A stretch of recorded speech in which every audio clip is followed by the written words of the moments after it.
It's a very good question. I think it's something that's probably as you look back on it, part of the process of getting a young guy in there. Kind of working him into the game plan as part of the process as we go. I don't think we felt probably as an offensive coaching staff we're going to throw the whole game plan on him. And then those are kind of the plays that got called from the groupings that got called in the second half. Looking back on it, would we have wanted him out there more? Yeah, and I think that'll factor into this game plan. The way it got called, those plays weren't the ones that he was kind of scheduled for, So, you I'll add Mark. He got 2 passes in the game. Is that what we want? Absolutely not. You want the ball goes where it goes sometimes, but we want the ball to go to Mark. So, I think that's also part of the kind of the dynamic as the season goes along, trying to work through those things. So that was John Harbaugh yesterday at his weekly press conference. I guess it probably his weekly press conference part of the process of getting a young guy in. So this was more like his Wednesday media gaggle, discussing at greater length Keaton Mitchell's lack of touches on Sunday, despite the fact that the first 2 were unbelievable. And it was funny because during the Project Game Day show on Sunday, by the way, hi, it's Glenn Clark Radio. During the Project Game Day show on Sunday, I saw that response that he gave, just how the game went. And I said, oh, that's going to get ate the F up. And I knew, and I said then, I'm like, look, this is where, and I no longer know all the ins of the operation. Kevin Byrne used to be pretty good at like trying to go to John and say, hey, man, here's the things. And John may listen to him. John may not listen to him. I assume that Chad Steele does that with him now. I assume. But I also know that after games was the most difficult time, particularly after losses, right? Like no one is in a good mood when the team loses. No one. I can tell you from all of the time that I've been in that building in my life, the mood of the building directly correlates with what the result of the previous football game was, which for many of us in this community is the exact same feeling. But there's no way to explain it. Everybody's in a good mood when they win. Everybody's in a bad mood when they lose. And in direct aftermath of a loss, everybody's in a really bad mood. It's a nice part about being a team that wins. I don't know, over the last 20 years, what the mood was like in Jacksonville every week.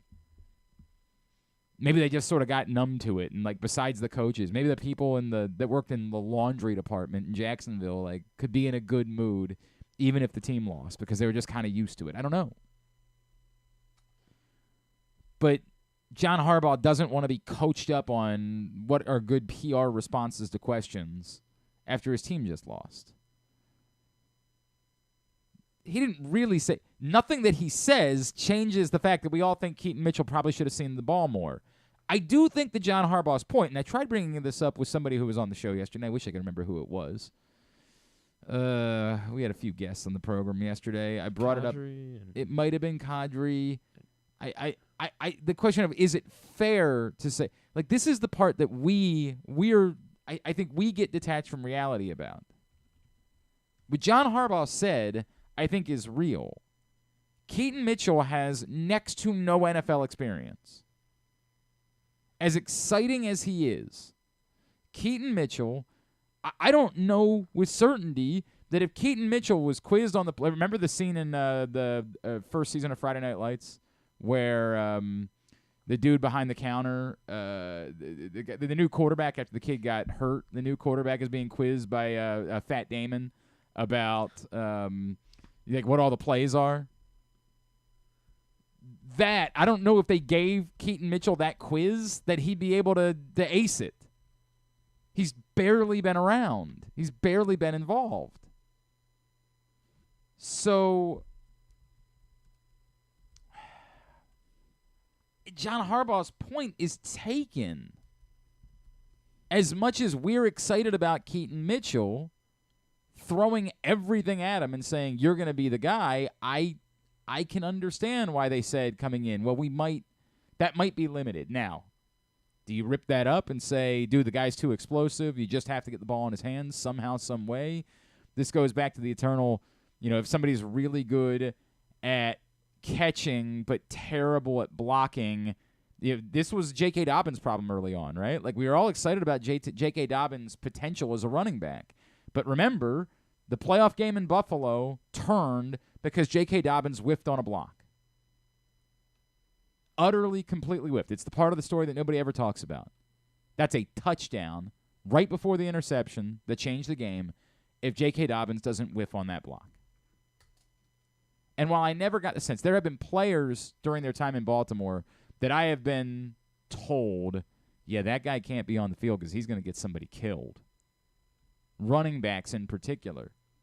That we liked their talent, we liked their skill set, but the coaching staff said, we can't have that guy on the field. And they couldn't say it out loud, but I would get wind. Why isn't this guy? Boy, he looks like he's got something to offer. Why isn't he seeing any playing time? Because he's going to get somebody killed. Because he doesn't block. Now, I want to make it abundantly clear. I'm not saying that's Keaton Mitchell's story. Nobody knows. But the notion of just the guy looks like he's talented, put him out there for every play. I understand the pushback from John Harbaugh. Still, it seemed strikingly small. Jonas Schaefer's point that he was only on the field for 4 snaps at all seems like a miss. And if John Harbaugh's telling the truth and they plan to expand that role moving forward, that smells like a good thing to me.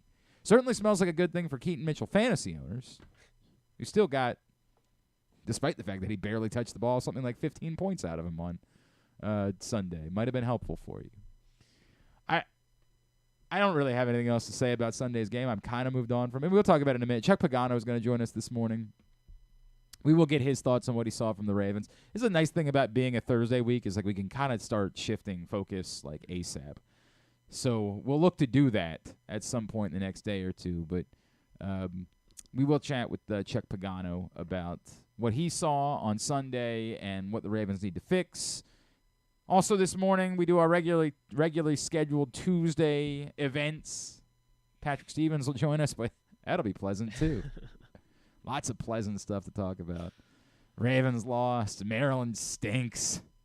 We'll talk to him about a disastrous weekend down in Asheville. Towson got a win. So They did. They beat Robert Morris. That is true. Didn't cover. So well then forget it. Doesn't really count. They're done. They're done. They get Houston this week. Yeah. That is a rough. You never know. That's a tough field that they're playing down there. Also, this morning we will preview Waive-Wire Wednesday. I don't even know if there's anybody to pick up on a Waive-Wire Wednesday. Alexander Madison got hurt, so Ty Chandler might be. Okay, I guess. I guess.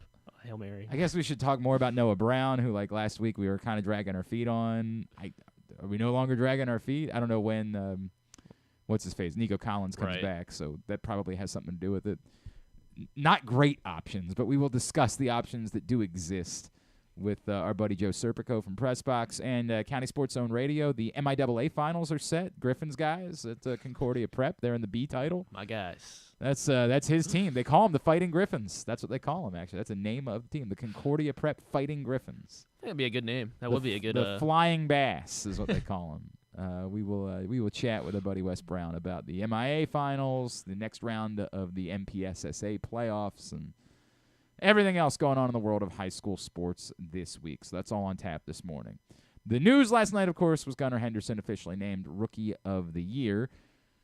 I don't know if any of you guys had tickets on Gunnar Henderson to win Rookie of the Year. Did you? I did, yes. When did you get in? I got in at the end of July, so it was what was the number right at after. that point? It was plus 115. Oh, okay. Well, that's not. I mean, come on, it's plus odds. I hear you, but there were people take that. People that had him at much more significant odds than that. I'm still happy about it. I'm not saying money's money. I'm with you on that. If you want to maybe start thinking about other, I told you last night that I thought 7 was too rich for my blood when it came to Buffalo, and I didn't expect them to lose outright, but that would be one that I hope you played it after I tossed that out there yesterday. If did you? No, I didn't. Oh, I also didn't play the under either. So. Ooh, did the under hit? Yes, the under did hit. It was 47.5, and then it was prime 46. Time. Look at you with your primetime unders. So. You gonna do it for Ravens Bengals on Thursday? I don't know. Yeah, it's a real test of primetime. What about Kansas City, Philadelphia next Monday? You doing it for that one? I don't think I can do that one. I feel like part of the reason primetime unders have hit is because primetime games have stunk. They've been the pits. Awful. Well, there's something wrong with the Bills. If you're thinking about the next bet that you want to get in, the place to do it is Superbook. Download the Superbook app or go to superbook.com. Use the code GlennClark23 when you sign up. You'll receive up to a $250 same-day first bet match, win or lose. Right now, with Superbook, use that code at GlennClark23. So, yes, congratulations to Gunnar Henderson on being Rookie of the Year. It's anticlimactic. We all knew it was happening. I don't really have a ton more to say about it, frankly. Gunnar Henderson was phenomenal. He was as advertised, if not more. Had a little bit of a dip there at the end. Obviously got off to the slow start. Had a little bit of a dip there at the end. You hope that next season, having gone through the entirety of a Major League season this year, he'll be able to perform at that level for all 162 games. And if he does, then you're really cooking with gas, and you're talking about someone who is going to be a genuine top-of-the-game type of superstar for the years to come. The fact that the Orioles found Gunnar Henderson after all of the regular picks in the first round, it really, we don't talk about it in baseball quite as much, but it's wild to me. When we talk about Mike Elias, some of the things we say are well, it's easy to find Adley Rutschman. You had the number 1 pick in the draft. Everyone knew he was the best player. Gunnar Henderson is the one that, if you're Mike Elias, you hold up as proof of we know what we're doing. Because Gunnar Henderson wasn't the best player in the draft. He wasn't one of the top 10 players in the draft. Or 15. Or 20. Or 30. So, if you want to feel confidence in the Orioles' ability to find something, Gunnar Henderson would probably be about the top of the list of guys that prove that there's a there, that they know what they're doing beyond just taking the best player in the draft when they're available. So, bully for Gunnar Henderson. The Orioles get another pick that's essentially right about where they found Gunnar Henderson, right? I don't know if we know the number of the pick that they get out of it. It's somewhere between 25 and 40. Well, because they're going to pick 24th or 5th. And then, it's going to be somewhere between, I guess, third. They'll have 2 more picks between 30 and 40. I saw it going around. I know. I wasn't sure if those were the exact. I saw it floating around. Did Jacob Calvin-Meyer have it? Might have been who had it. Yes, the Orioles have the number 24 pick. That's their actual pick. Then they get the number 32 pick, which is the Gunnar Henderson pick. And then they get a competitive balance round A pick at number 33. Wow. So they will have 3 picks in the top 33 of the MLB draft, which none of them are going to be obviously at the top of the draft, but with this group of guys being elevated to the major leagues and sort of depleting the farm system a bit, it would be helpful for continuing this thing and trying to get more talent into the pipeline. And yes, the ironic part being that Gunnar Henderson was the 42nd pick of the 2019. So they have 3 picks that are all better than the pick where they got Gunnar Henderson. So that seems cool. That's cool. Thanks, we'll Gunnar. That. Yeah, God bless you, man. Maybe that be the case for Heston Kjerstad and everyone Jackson else. Holiday. May that continue to be. I guess those guys were top of the draft picks, so it wouldn't be quite the same. But yes, may they continue to get the Orioles high picks. Tonight we'll find out about Manager of the Year. The internet sleuths say it's not Brandon Hyde because apparently the way that the nominees were announced it's supposed to be in alphabetical order, but 2 of them were not listed in alphabetical order, and the belief is that that's because they accidentally screwed up and listed them in the order that they finished, because apparently they did that last year.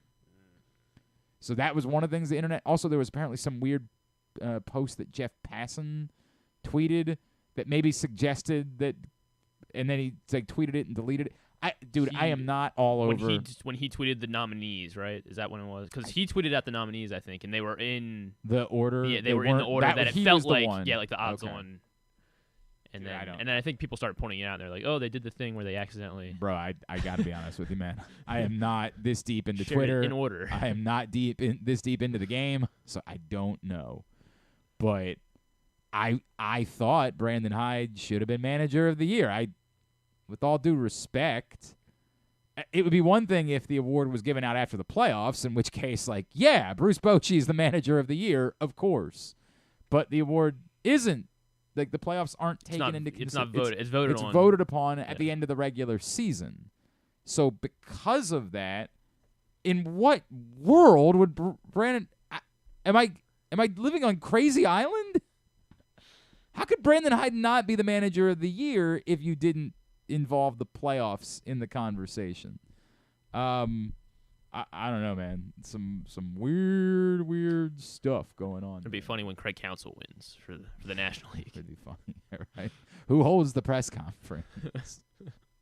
Honest to God, like, it's got to be the weirdest bit of all time. Do the Brewers hold a press conference and like, sorry, he's not here? How do they go about? I really don't know how they would go about doing that. But that's in the 6 o'clock hour tonight. They will announce manager of the year in both leagues, and I don't know. I guess there is this thought process that Bruce Bochy might be the manager of the year in the American League for whatever. Who cares is the real answer to this, right? Like, these awards are neat. I care more about them for the players, because for the players it defines the way that they speak about your career. For managers, the definition about how we speak about your career is how many World Series you win. That's a fact. You have no idea how many times did Joe Torre win Manager of the Year? I don't know. I mean, times maybe. I'm going to guess he won it a few times, but I don't know. Who the F knows? So I'm much more inclined to be dismissive of it if they get Manager of the Year wrong. By the way, he only won it twice. Won 4 World Series, only won Manager of the Year twice. Because, of course, Manager of the Year is typically the award given to the manager whose team outperforms the expectations most. That's normally how Manager of the Year works. Kind of hard for the Yankees to outperform expectations when you assume they were going to win the World Series every year. We define managers by how many titles do you win. So if Brandon Hyde doesn't win Manager of the Year tonight, I'm not going to be all that worked up about it.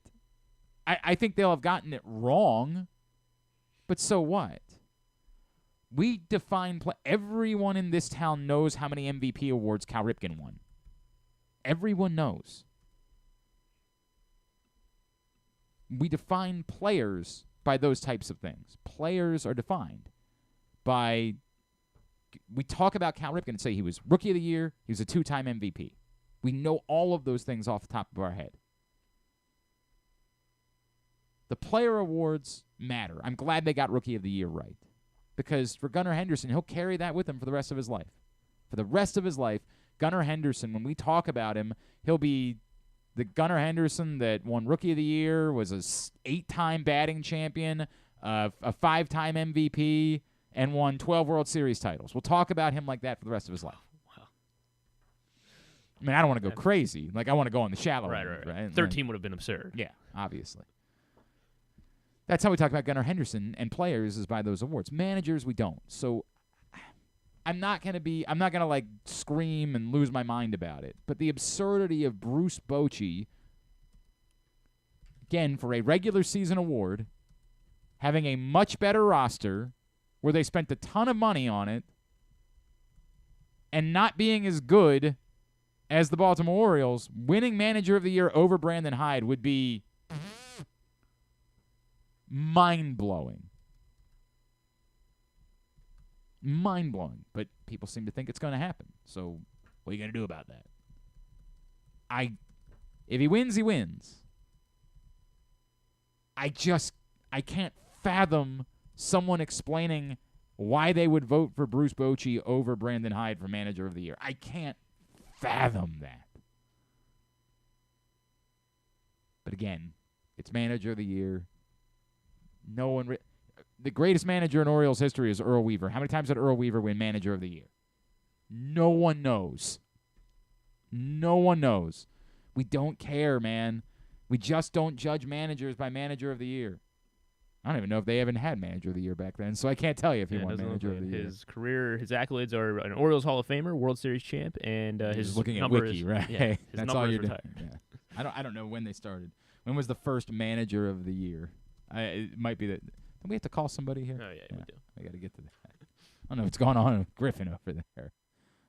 Yeah, they didn't start giving out Manager of the Year to 83, so I guess Earl Weaver wasn't going to win Manager of the Year. So the wrong person to measure by that. The Manager of the Year thing just doesn't whatever. All right, I've said my piece about the awards. If you want to hear more about Gunnar Henderson winning Rookie of the Year last night, then right now go to, or maybe after the show is over, if you don't mind, it'd be cool if you stuck around. Go to Facebook.com/PressBoxSports. Click on the Videos tab, or you can go to YouTube.com/PressBoxOnline, PressBoxOnline.com/video, and that's where you will find Stan the Fan Charles, Ross Grimsley, and Luke Jackson all getting together to talk about Gunnar Henderson's amazing rookie season and culminating with Rookie of the Year. Find that show right now. Later this week, Stan the Fan will get together with our friend John Eisenberg, the author of the new book, Rocket Men, about the history of black quarterbacks in the NFL. Ravens, another really disappointing defeat over the weekend. 7th time in the last 2 years they have lost a game in which statistically they had at least a 75% chance of winning it in the fourth quarter. This man handled trying to clean it up and talk about it for our friends at the 33rd team. He is a longtime friend of ours, former Ravens defensive coordinator, former Colts head coach. Our buddy Chuck Pagano is back with us here on GCR. Coach, it's Glenn in Baltimore. It's always great to chat with you, sir. Thank you for taking the time for us this morning. Hey, of course. Thanks for having me. Coach, you referenced it in the video, right? Like, that was it got away from him. It was a wasted opportunity. I struggle with talking about this because I do know that it's unacceptable that the Ravens have had this happen so many times over the last 2 years, but I also know that in order for something like this to happen, you have to be in position to be winning games in the fourth quarter frequently over the last 2 years. So how do we measure the disappointment of them losing games like this versus how remarkable it is that they've been in every game where Lamar Jackson has been healthy? There hasn't been a single game when Lamar Jackson has been healthy that they haven't had a chance to win in the fourth quarter over the last couple of seasons. Yeah, well, make no mistake about it. This is one of the best, if not the best football teams, top to bottom in the National Football League, right? I mean, when you talk about going out and getting Todd Monken, the receivers that they added, the skill positions they added, that's all we talked about ad nauseum was we got to get Lamar, weapons. So they went out and did that. You got, top 2 defense in the National Football League, the job that Mike McDonald has done, the job that John Harbaugh and the staff continue to do. Now, this recurring theme of these, fourth quarter meltdowns, whatever you want to call it, it's pretty simple when you just look at it. And if you just do, a couple things in the fourth quarter, like you've done the entire game, just first and foremost, take care of the ball, right? Right. The 3 losses this year, the Colts, they turn it over twice. The Steelers, they turn it over 3 times, and then 2 times this past week to Cleveland. You get and you got to be lucky, right? You got to have some luck on your side. And Lamar has a ball, batted up in the air, and it lands in Newsom's lap, and he runs it in, for a pick 6. And next thing you know, you're in a 1-score game, and 9 minutes earlier you're up 14 points. So execution, run the ball, stop the run, take care of the quarterback. Deshaun did a great job of running around, getting out of harm's way, extending plays. Didn't have that they, help that they lost, Marlon Humphrey in that game. So, I mean, there's a lot of things there. You just don't want it to become, where you're overthinking this thing, and you get to the fourth quarter, and it's like everybody's looking at each other. Okay, hey, we're up. We're up 10. We're up 14. Here we go. Let's don't. You start thinking about it too much, and it becomes like a self-fulfilling prophecy. So with that said, Coach, are you worried? Is it just an anomaly? Like it's a trend, but is it more, to your point, hey, look, this is a good football team. When you lead enough games, you're going to lose some of them. You're not going to win all of them. Or does it concern you that there's something going on? There's something that's missing, whether it's, one of the things I brought up recently, of course, more than anyone, the great leadership that's existed on this roster in Baltimore for years. And, some of them were your close personal friends. Do you worry that there's some disconnect in these moments that these guys maybe don't have that type of leadership to fall back on? Absolutely not. From top to bottom, absolutely not. So, again, this just comes down to, execution, throwing, catching, running, tackling, blocking, all the things that they do so well. You just got to do it on a consistent basis and do it for 60 minutes. So I don't worry about that at all. They've got unbelievable leadership. They got unbelievable talent on this football team, especially at the quarterback spot and the playmakers they have on this defense. You have to do it for 60 minutes, and it doesn't matter who you're playing, right? In the National Football League, you have to prepare and you have to play and you have to execute, because any given Sunday, anybody can beat. I mean, how many people picked, Denver to go into Buffalo last night and beat the Bills? Yep. If you don't do the little things, you don't take care of the football. Next, you have a substitution error. These guys don't want to do that. They don't mean to do that. Nobody's out there just trying to throw games and lose on purpose. But that's what happens in the National Football League. It is pretty remarkable how that ended last night. He's Coach Chuck Pagano. He's with us here on GCR. We've linked up his video from the 33rd team on our Twitter account, @GlennClarkRadio, so you can check it out. Coach, can you take me through how difficult it is as a head coach when you have a lead to decide, and I know that you weren't an offensive coordinator. I know it's not even really the role of the head coach, but undoubtedly the conversation continues to decide, hey, here's when we need to start trying to run the ball a little bit more versus, hey, we can't take our foot off the gas. We need to keep the same game plan that we had despite the fact that we're up 17-0 early. We need to be mixing it up because it's easy for us dummies, to say, wow, the Ravens were up by 2 scores for most of that game, and their running backs only had 16 total carries. That doesn't seem right. Like, that number seems low for a game, but that if they had 25 carries and they lost, we'd come back and say, well, they tried to go run and hide, and they didn't keep up the intensity that they needed in order to win that football game. What is that decision-making process like when you're in a game where you have a lead? Yeah, I mean, we'd all love to be able to take the air out of the game, right, and run the ball at the end. You're up 2 scores, pound them, chew the clock up, continue to, you want to stay aggressive. You can't go into a shell, but then it also depends on who you're playing and what they're doing. If they know you're up and you're going to run the football, you're going to hand the thing off to Gus, you're going to give it the key. Lamar, they've got some quarterback design runs. We've got to take care. They're going to load the box up. Jim Schwartz has done an amazing job over there in Cleveland. They got the number 1 defense in the league, and they weren't going to allow them to do that at certain times. So, you just can't. You can go up there and run your head into a brick wall, and go 3 and out, punt, and then something happens, quarterback gets loose, quarterback makes a play, they throw, they catch, and, then there's another touchdown, and now you're up 1 score, and you can do the same thing. So, to me, you stay aggressive, you play it smart, but then it also depends on, and not everybody sees it, what's the defense, what's our opponent doing to us? Are they putting 8-9 guys in the box and just daring us to throw the ball at this juncture of the game? So there's a lot that goes into that as well.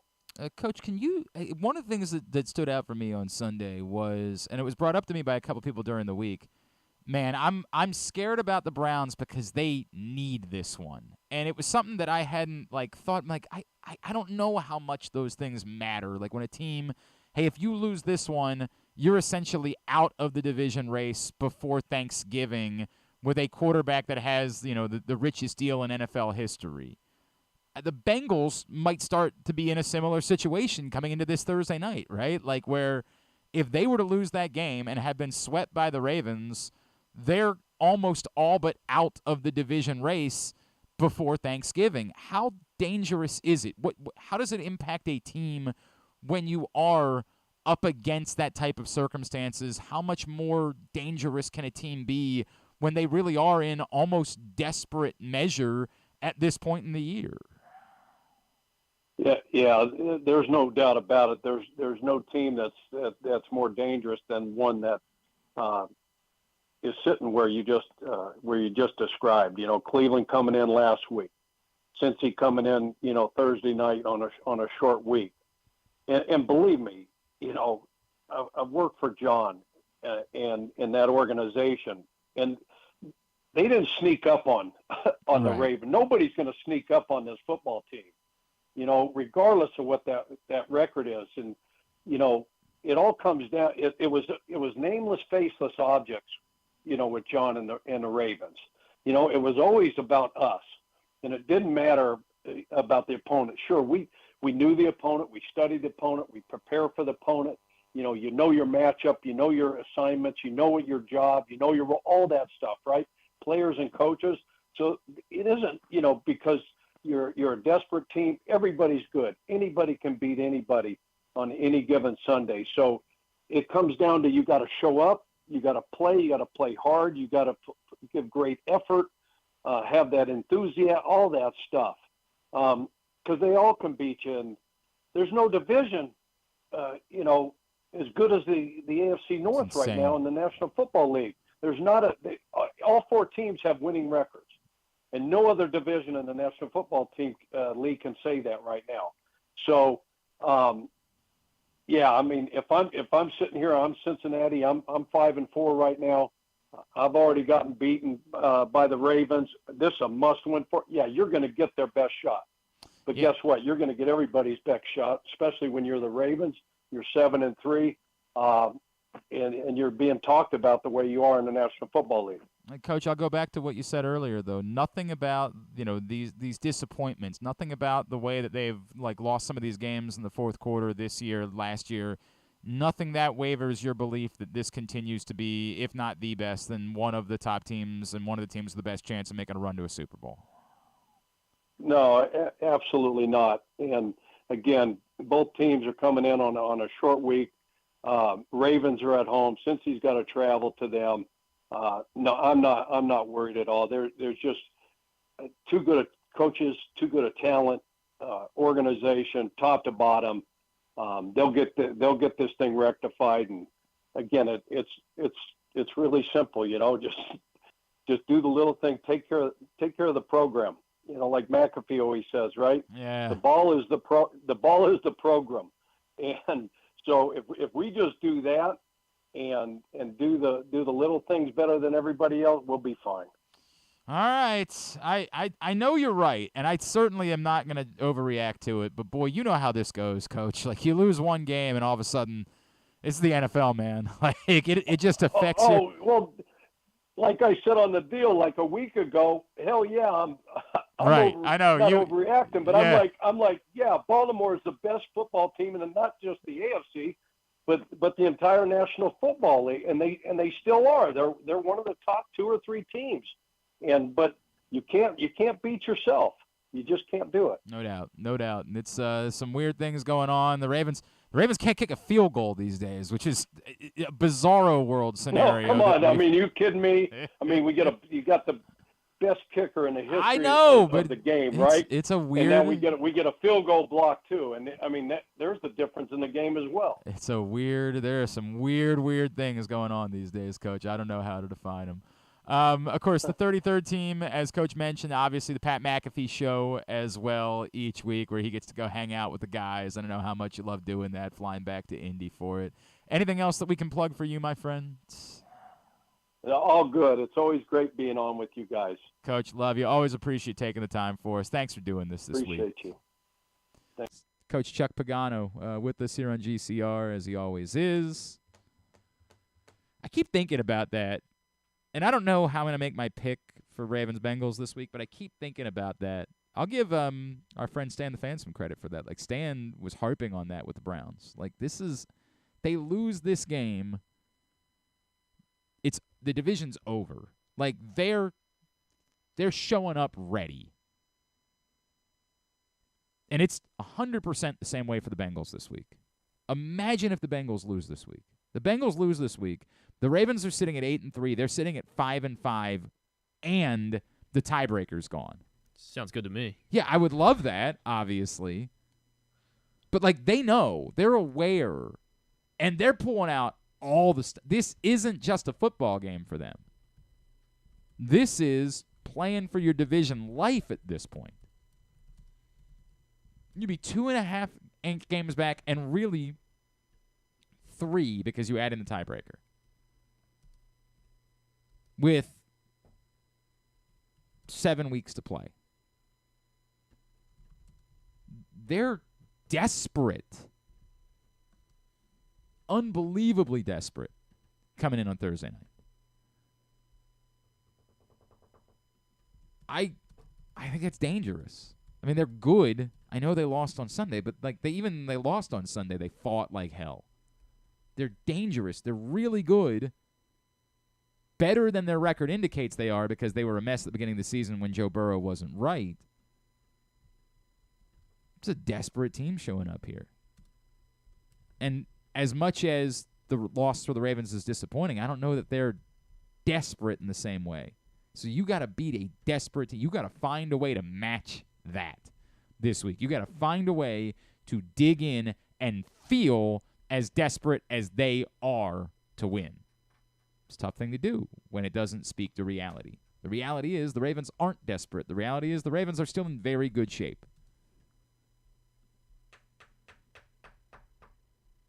But you're going up against a team that's playing for their lives in the division. And that's a tough thing to do. It's a tough thing. It's why you kind of like the idea of the division games being at the beginning and the end of the year. So a bit more defining. It's an awkward time to be playing a critical division game. All right, today's show is brought to you by, well, you know what? This one's brought to you by Live Casino and Hotel. Griffin, you want to tell everybody what's going on there?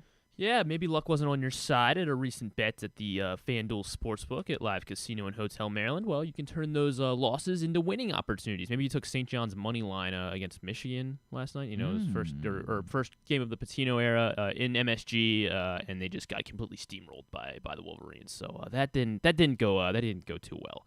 For me leading into Monday Night Football. But I can turn those losses into winning opportunities with the Second Chance to Win promotion because between now and January 4th, 2024, all Live Casino and Hotel Maryland Rewards members will be able to enter their losing bet slips into the Second Chance to Win drum, and 2 nights a week, 20 different winners will be chosen. Prizes ranging from Live Casino and Hotel Maryland apparel, sports and social, ultimate happy hour prizes, and cash and free play worth up to $500. Drawings will be held every Thursday and Monday over at the FanDuel Sportsbook at Live Casino in Hotel Maryland. At Arundel Mills, must be 21. Please play responsibly. For help, visit mdgamblinghelp.org or call 1-800-GAMBLER. All right, when we come back in, County Sports Zone Radio, we'll go over the world of high school sports with our buddy Wes Brown next. It's Glenn Clark Radio. Come for a game, stay for everything else. Book an unforgettable fall getaway in Charm City. Enjoy only in Baltimore festivals, mouthwatering eats, and endless entertainment. Treat yourself to a staycation in the heart of downtown, or try one of the city's many charming neighborhood hotels. And don't miss out on packages for free parking, breakfast, and more. Plan your stay at baltimore.org/hotels. Why bet with the big boys this football season? Instead, try your hand with the local book, Superbook Sports, this fall. Superbook Sports is the book next door. Just a dedicated team of the best odds makers in Las Vegas, making sure you get the best prices and parlays anywhere. And now, Superbook will give you a bonus of up to $250 when you sign up and wager on the same day and use the promo code GlennClark23, GLENNCLARK23. So bet with the best and use the promo code GlennClark23 this football season with Superbook Sports. Visit superbook.com for terms and conditions. Gambling problem? Call 1-800-GAMBLER. 6 chicken tenders made from fresh, never frozen Royal Farms world-famous chicken, a family-sized order of Western fries, honey mustard dipping sauce, and a 2-liter bottle of Dr. Pepper. It's Royal Farms' new Tucker's Tenders Meal. It's Justin Tucker's favorite, and at only $19.99, it'll be your favorite meal, too. The new Tucker's Tenders Meal, available only at Royal Farms. Now you can kick back, relax, and eat like a champion. Real fresh, real fast, Royal Farms. Gambling can be a fun and entertaining experience, but there are risks involved. If you're planning on betting on the game at the casino or on your phone or computer, know your limit, stay within it. Set a budget and a time to stop. Remember, gambling isn't a financial solution and it doesn't mix well with alcohol or drugs. Know the risks and have a plan before you begin gambling. For free and confidential services, call 1-800-GAMBLER 24/7 or go to helpmygamblingproblem.org.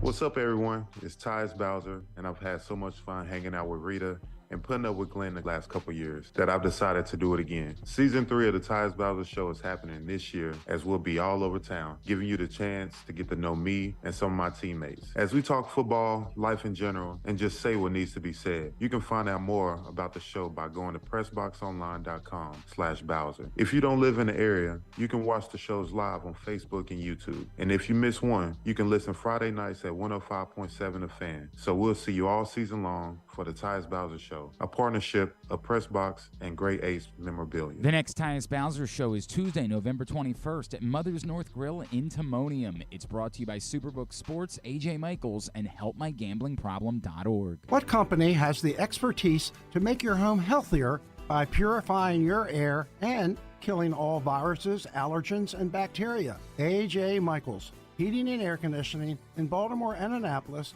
ajmichaels.com. Make the most out of every day in your Toyota RAV4. Available in hybrid or gas-only models. A RAV4 can get you where you want to go in style. Check out buyatoyota.com for deals on new RAV4s from your local Toyota dealer today. Make sure you tuned in every Tuesday for PressBox Fantasy Football analyst Joe Serpico to get you ready for your Waive-Wire Wednesday, brought to you by Live Casino and Hotel. And if you have other fantasies you want fulfilled, subscribe to Glenn and Jeremy Kahn's OnlyFans page at... Wait, are people supposed to know about that? All right, back in here on GCR as we continue along on a Tuesday edition of the program. And every Tuesday on the show, we find out what's going on in the world of high school sports locally. Joining us now, he is with our friends at County Sports Zone. It's time for County Sports Zone Radio with our buddy Wes Brown. Wes, good morning, man. How are you? Doing well. How are you? Everything is good here. So some controversy on the public school level this weekend. Tell me about it. Yeah, so started before the action on Friday. CH Flowers, who we talked about as the top teams in 4A, forced to forfeit against Roosevelt due to a fifth-year player. The team wasn't really aware of any investigation or anything until the decision was made.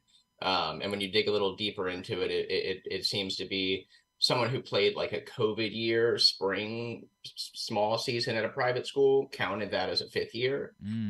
So no one really knows sort of where it came from, and there's some disagreements on if that really should have counted there as a fifth year, but they weren't able to even play that game for the rest of the team. So I see that there is like still a push to try to.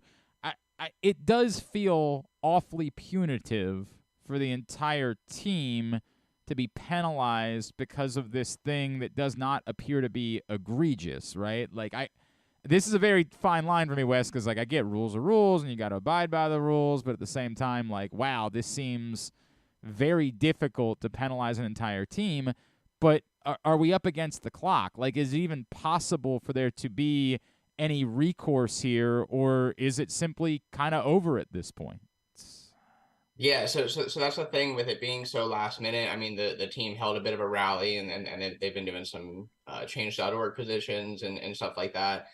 Their hope was to try and get the game rescheduled for yesterday or today, but it just doesn't seem like that's going to be the case. And it's also interesting, the team Roosevelt that they're supposed to play earlier this season when they were about to play Wise, another top team in Prince George's County. Wise had a player deemed ineligible as well for that same game. So some people are wondering if it's too big of a coincidence that both those happen against Roosevelt. But either way, it seems like Roosevelt's gonna be moving on here and got a spot in the state quarterfinals. So that shakes things up obviously quite a bit there. Yeah, for sure. And then on top of that, Quince Orchard also lost this weekend. So two of the top teams, both that were in the state championship last year, 4A, both out of the playoffs. So tell me about who's left at the 4A level then. Yeah, so obviously you have Wise, and then obviously Northwest who snapped that 39 game QO win streak. So a ton of new names. It'll be the first time that anyone else other than QO has won the 4A championship since 2019. Wow. Wild, very wild turn of events this weekend. Anything else at the public school level football wise that was worth noting from the weekend? Yeah, not too much. We've got the rest of the brackets up. Basically what they did is after the games this past weekend, they've reseeded everybody into the state tournament. So we've got those brackets up with 3 rounds to go until teams are in Annapolis that are fighting for the championships. All right. Now, staying at the public school level, I know it was a busy weekend. Run me through. I know there were some champions that were crowned over the weekend. I know there are more championship games coming up this week. Run me through all of that. Yeah, so field hockey state championships were at Paint Branch on Saturday. South Carroll, Glenelg, Mount Hebron, and Crofton all took home the titles there. South Carroll was the closest game. They won 2-1. All the rest of them pretty easy victories there. And then we have state finals for soccer, boys and girls, at Loyola this weekend, Thursday, Friday, Saturday. And then volleyball semifinals are tonight, and then the winners will move on to the finals at Hartford Community College on Saturday. All right, so that's what's going on at the public school level. Wes Brown is with us for County Sports Zone Radio this week. Moving to the private school level, the championships are set for this Sunday out at Towson University. Run me through the A conference, the B conference, and the football. Yeah, so 2:00 at Towson, they'll have the B conference between John Carroll and Concordia Prep. Concordia's been a really strong team. I've gotten to see them a couple times this year. And then the A conference following that at 5 will be McDonough versus Spalding. We've talked a bunch about Spalding and how dominant they've been, but McDonough's going to get another crack at them here at the A championship. So do they have a chance, I guess, is the question that I'm asking. Yeah. Spalding did really well this weekend, holding off Loyola. So that was a much closer game in the regular season, wasn't it? Yeah, for sure. Spalding's really started to hit a stride again here at the end of the year. So it looks like they're the team to beat going into this thing. I believe it's 2:00 and 5:00, right? 2:00 for the B conference, 5:00 for the A conference on Sunday at Towson University. And speaking of Spalding, do you have an athlete of the week for us this week? Yeah, so going with their running back, Caden Curtis, rushed for 243 yards and 3 touchdowns in the win over Blakefield, a whopping 15.2 yards per carry. And that effort sent him way over the 1,000-yard mark this year. It's really interesting. A lot of talk is made, obviously, about Malik Washington and all that kind of stuff. But Curtis is putting together a really balanced backfield there. Yeah, probably helps. There's a lot of people paying a lot of attention, of course, to what Malik Washington is doing. And Caden Curtis, I've seen him a few times. He is extraordinarily talented. So that doesn't surprise me whatsoever. Okay, so that's all coming up this week. And then any particular games to you that are must watch at the private or the public school level going to the next round of the playoffs? Yeah, so with the state quarterfinals here, we talked about Broadneck last week. They managed to take down Dundalk at home there. So you're going to have kind of a battle of two teams who are coming off of good wins when Broadneck goes to face Northwest, who knocked off Quince Orchard there on Friday. And then on Saturday, Mount Hebron hosts City College in Howard County. It's kind of a dominant Howard County sort of, rushing offense team versus more of a spread out, City College offense. So I think it could be a good game there between two, contrasting styles. All right. Those are two of the games to watch. And again, all of the brackets, the schedules, everything like that you can find at countysports.zone. countysports.zone is the place to go to get all of the updates as we are in the throes of the postseason. Of course, next week is Calvert Hall Loyola again. And I know this Friday night, St. Francis goes down to IMG Academy, and that will be a hell of a test, despite the fact that St. Francis has run off 4 straight of late. Anything else, Wes, that we should know? And can you remind everybody where they can follow you and CSZ on social media? Yeah, follow CSZ at CSZ Scores on socials, and I am W_Brown 21. Very good. Give him a follow there. Wes Brown, appreciate you, man, for getting us caught up on what's going on in the world of high school sports. Let's do it again next Tuesday, all right? Sounds good. Thank you. Wes Brown from County Sports Zone with us every Tuesday for County Sports Zone Radio here on GCR. I don't love St. Francis's chances against IMG Academy on Friday. Don't love them. But gotta have some hope. Come on. You like you think Concordia? You like Yeah. Yeah? They should. Look at you, Homer. They're gonna. They have one of the best defenses in. I think in the state. Like they've two of the best edge rushers. Mm-hmm. Sid Stewart, Ernest Willer. Ernest Willer is a Under Armour All-American. And have they? Do you know where they're going? No. Willer has a ton of offers. Sid Stewart's still a junior. Oh, and he leads the team in sacks. He was second in the state last year as a sophomore in sacks. I don't know where he ranks right now. This season, but Sid Stewart's got a ton of offers. I think they both already have like Maryland, Boston College on the table, and so they'll have their options open. Of course, Lo Siento John from Little Rock is Dundalk fell to Broadneck and had their playoff run end over the weekend. So I know it's a very sad moment for John and all of our Dundalk friends. We'll pull one out Manchester for Valley lost as well. I forget who they lost to, but they lost as well. It's all over the weekend. It's all over. I don't know what they do in Dundalk. I'm guessing it like when they're sad. I'm guessing it involves malt beverages of some sort. If I had to assume, or at least very cheap beer, very very cheap beer. If I had to guess, when they are sad, but. Some good games coming up this week. The high schoolers, of course, not. No, not them. Not the high school. Not them. The alums. That's who I'm referring to. The alums or the people that maybe went and never finished. I think there might be a few of. I think that might be the case. All right, winding down for hour number 1 of GCR.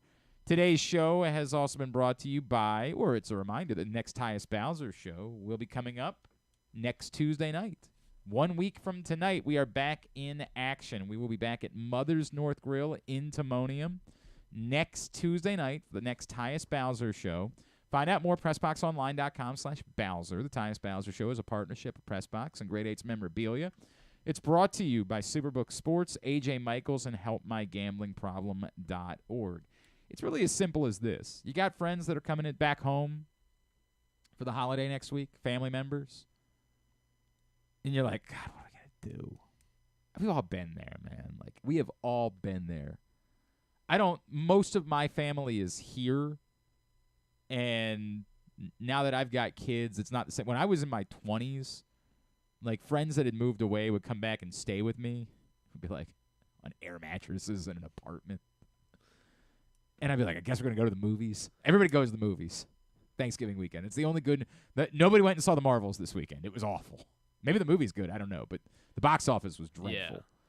Yeah. The only saving grace is that next weekend, I'm not sure what other movies are coming out. And, like, everybody tends to go to the movies when all of when all of the family and friends come in for Thanksgiving. So it's the only potential saving grace for that film is that maybe they'll get a Thanksgiving week kick. Maybe. So you're thinking about, God, what am I going to do? They're coming for a whole week. Like, what are we going to do? Well, if they're from here, they're probably Ravens fans. So bring them out to Mother's North in Timonium and let them meet some of their favorite Ravens players. Seems simple enough now, doesn't it? Tyus Bowser show next Tuesday night. Mother's North Grill in Timonium. Come join us. It's going to be an awful lot of fun. All right, when we come back in, What wasn't an awful lot of fun was Maryland basketball this weekend down in Asheville, losing back-to-back games to UAB and Davidson. What? We'll try to get to the bottom of it with our friend Patrick Stevens. That's next, Glenn Clark Radio. The latest edition of PressBox is available now. On the cover, Todd Karpovich profiles the Orioles' survivors, Anthony Santander, Austin Hayes, Cedric Mullins, and Ryan Mountcastle, who all came from the previous regime but stuck through tough times to be key pieces in guiding the franchise back to prominence. Also inside, we remember the iconic Brooks Robinson with tributes from Jim Henneman and myself, Stan the Fan Charles, and a trip down memory lane to remember the most significant moments of his career. Plus, we meet players from college basketball programs around the state. PressBox is available for free at over 500 area locations, including 60 Royal Farm stores, and you can always find the entire edition, as well as the best daily coverage of the Orioles, Ravens, and Terps at PressBoxOnline.com. Visit Harford County. Gear up for the holidays by supporting local with Small Business Saturday on November 25th. Take in the dazzling sights of the season with a Ladue Christmas at Ladue Topiary Gardens. Enjoy holiday lights, sing along to holiday songs, reserve a carriage ride, and sit on Santa's lap in Bel Air's Winter Wonderland, happening every Saturday from November 25th until December 16th. Nothing sparks that holiday joy quite like a festive parade. Head to visitharford.com and click on Events to see the full list of parades and so much more. In Maryland, you're welcome. Gambling can be a fun and entertaining experience, but there are risks involved. If you're planning on betting on the game at the casino or on your phone or computer, know your limit, stay within it. Set a budget and a time to stop. Remember, gambling isn't a financial solution, and it doesn't mix well with alcohol or drugs. Know the risks and have a plan before you begin gambling. For free and confidential services, call 1-800-GAMBLER 24/7 or go to helpmygamblingproblem.org. There's so much focus on sports betting these days, but I want to talk about an area that nobody wants to gamble on, where you choose to go out and spend your hard-earned dollars to eat. The Costas Inn is no gamble at all. The quality on their menu is outstanding, and the value is off the charts with a great and varied list of specials Monday through Friday. And the staples of the menu, whether it's salads, burgers, fish, they're all fantastic. And I haven't even mentioned the crabs or crab cakes yet. So check out the menu for yourself at CostasInn.com. When choosing a place to dine, never gamble on the food you put in your belly. The Costas Inn at 4100 North Point Boulevard, or call 410-477-1975 for reservations and your steamed crab orders. 6 chicken tenders made from fresh, never frozen Royal Farms world-famous chicken, a family-sized order of Western fries, honey mustard dipping sauce, and a 2-liter bottle of Dr. Pepper. It's Royal Farms' new Tucker's Tenders Meal. It's Justin Tucker's favorite, and at only $19.99, it'll be your favorite meal, too. The new Tucker's Tenders Meal, available only at Royal Farms. Now you can kick back, relax, and eat like a champion. Real fresh, real fast, Royal Farms. Come for a game, stay for everything else. Book an unforgettable fall getaway in Charm City. Enjoy only in Baltimore festivals, mouthwatering eats, and endless entertainment. Treat yourself to a staycation in the heart of downtown, or try one of the city's many charming neighborhood hotels. And don't miss out on packages for free parking, breakfast, and more. Plan your stay at baltimore.org/hotels. Don't forget about Project Game Day after every Ravens game this season. It's kind of like this show, except Rita's also there, so I actually think it's pretty good. But hey, you're already here now, so why don't you go ahead and keep listening to GCR. All right, back in here on GCR as we move into the second hour of the program. Busy week this week, and I was telling you about this yesterday. I really hope, and I first of all, I have to thank our friend Brian Powell, who heard the call, and he sent me some money, said, hey, when you're out shopping for ramen noodles, go get some more. Thank you, Brian Powell. I appreciate that. Once again this year, our buddy AJ Francis is hosting a non-perishable food drive on Saturday to benefit Sarah's House near Fort Meade. And we are asking you to be a part of it. If you are going to the Maryland-Michigan game on Saturday, please bring your canned food items, your non-perishable food items with you. We will be at every entrance to the stadium collecting those non-perishable food items, so please, if you are coming to the Maryland-Michigan game on Saturday, bring out non-perishable food to help our buddy AJ Francis and his family lift up the folks at Sarah's House. If you're not going to the game, And I get it. If you're not going to the game, you can do exactly what Brian Powell did and said, Glenn, here's $60. Please, when you're out shopping this week, to get $60 more and take it down there for me. And I'll do that. If you have stuff at your house, or if you're someone who's connected to like a grocer or somebody like that, you say, hey, I can just hit me up at Glenn Clark Radio on Twitter, glennclarkradio@gmail.com. Tell me where you are. I'll come meet you this week, and I'll help make sure it gets to Sarah's house this weekend. So please help our buddy AJ Francis out with his canned food drive this week. Maryland-Michigan game on Saturday. We appreciate that. Our friend Patrick Stevens has always been very supportive of AJ's canned food drive every year, and that means a lot. He is back with us this morning here on GCR. Good morning, sir. How are you? I am well. And you, Glenn? I'm all right. Not a great weekend for Maryland basketball, obviously. No. I don't know how much of this is, you can tell me how surprising it really is. I guess we can't be all that surprised by the fact that they're not a very good shooting team. We knew they weren't a very good shooting team, and they lost a couple of pieces that were actually helpful in that department. How concerning is it, the weekend that they had? I think in general that you're sitting here staring at a team that through 3 games, which, by the way, is 10% of the season. So small sample size, but not as small as you'd like to think. They're shooting 22.5% from 3. And that just isn't going to do the job. No. Defensively, they've been fine. I mean, Davidson and UAB in particular, still has the residue of a pretty good team. They lost, Jelly Walker, and, they don't have quite as good a team as they had last year, I don't think. But there's still enough in place so that, on the surface, a one-possession game against them isn't terrible. Davidson made a few shots, but, I don't think they're quite as, frankly, as good as a traditional, typical Davidson team. But you sit there and look at Maryland giving up about a point per trip against Davidson, a little bit less than that against UAB. And you take that defensively. And I thought defensively they were fine against Mount St. Mary's.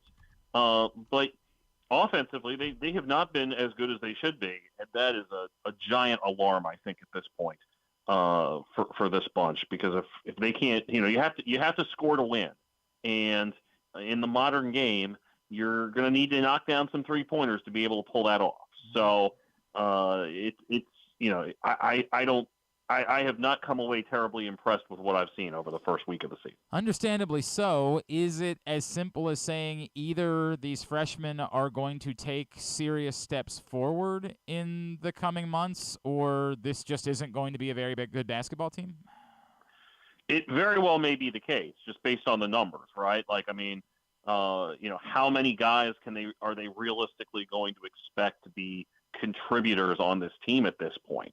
And I think any sort of math problem that you do with that involves Deshaun Harris-Smith and Jamie Kaiser being productive pieces for them. And if they're not, then the deck gets stacked even more against them. What are you going to get out of Adante Scott this season? He played a little bit better against UAB than he had in the first 2 games. Certainly more so at the offensive end. Can you get anything out of Jahari Long? What do you get out of Noah Batchelor? What do you get out of Jordan Geronimo? I mean, these are all not necessarily wild cards, but not guys that you're counting on to score double-digit points a game. I think you are with Dante Scott, but the other guys, no. So you're going to need offense from someplace, and the 2 freshmen are certainly 2 of the more likely places to expect it from before long. So I don't want to be, because again, we're still talking about 3 games into the season. Was it harmful in anything as far as, I understand, I'm trying to be realistic about this. They have a good, strong season in conference play. They're going to be fine to get into the NCAA tournament, right? If they're in the middle of the pack, was anything that happened this weekend harmful for them? It's too early to know, right? You don't know. If UAB and Davidson end up as top 100 teams, then sure. Then those are run-of-the-mill quadrant 2 losses on a neutral court. Sure. If UAB, which moved up to the American this year, now granted they moved up with half of Conference USA, so the peer group is pretty similar still. But if they struggle in their first year in the American, and Davidson ends up as a mid-pack or worse A10 team, then you're talking about picking up a couple quad 3 losses perhaps on the first weekend of the season.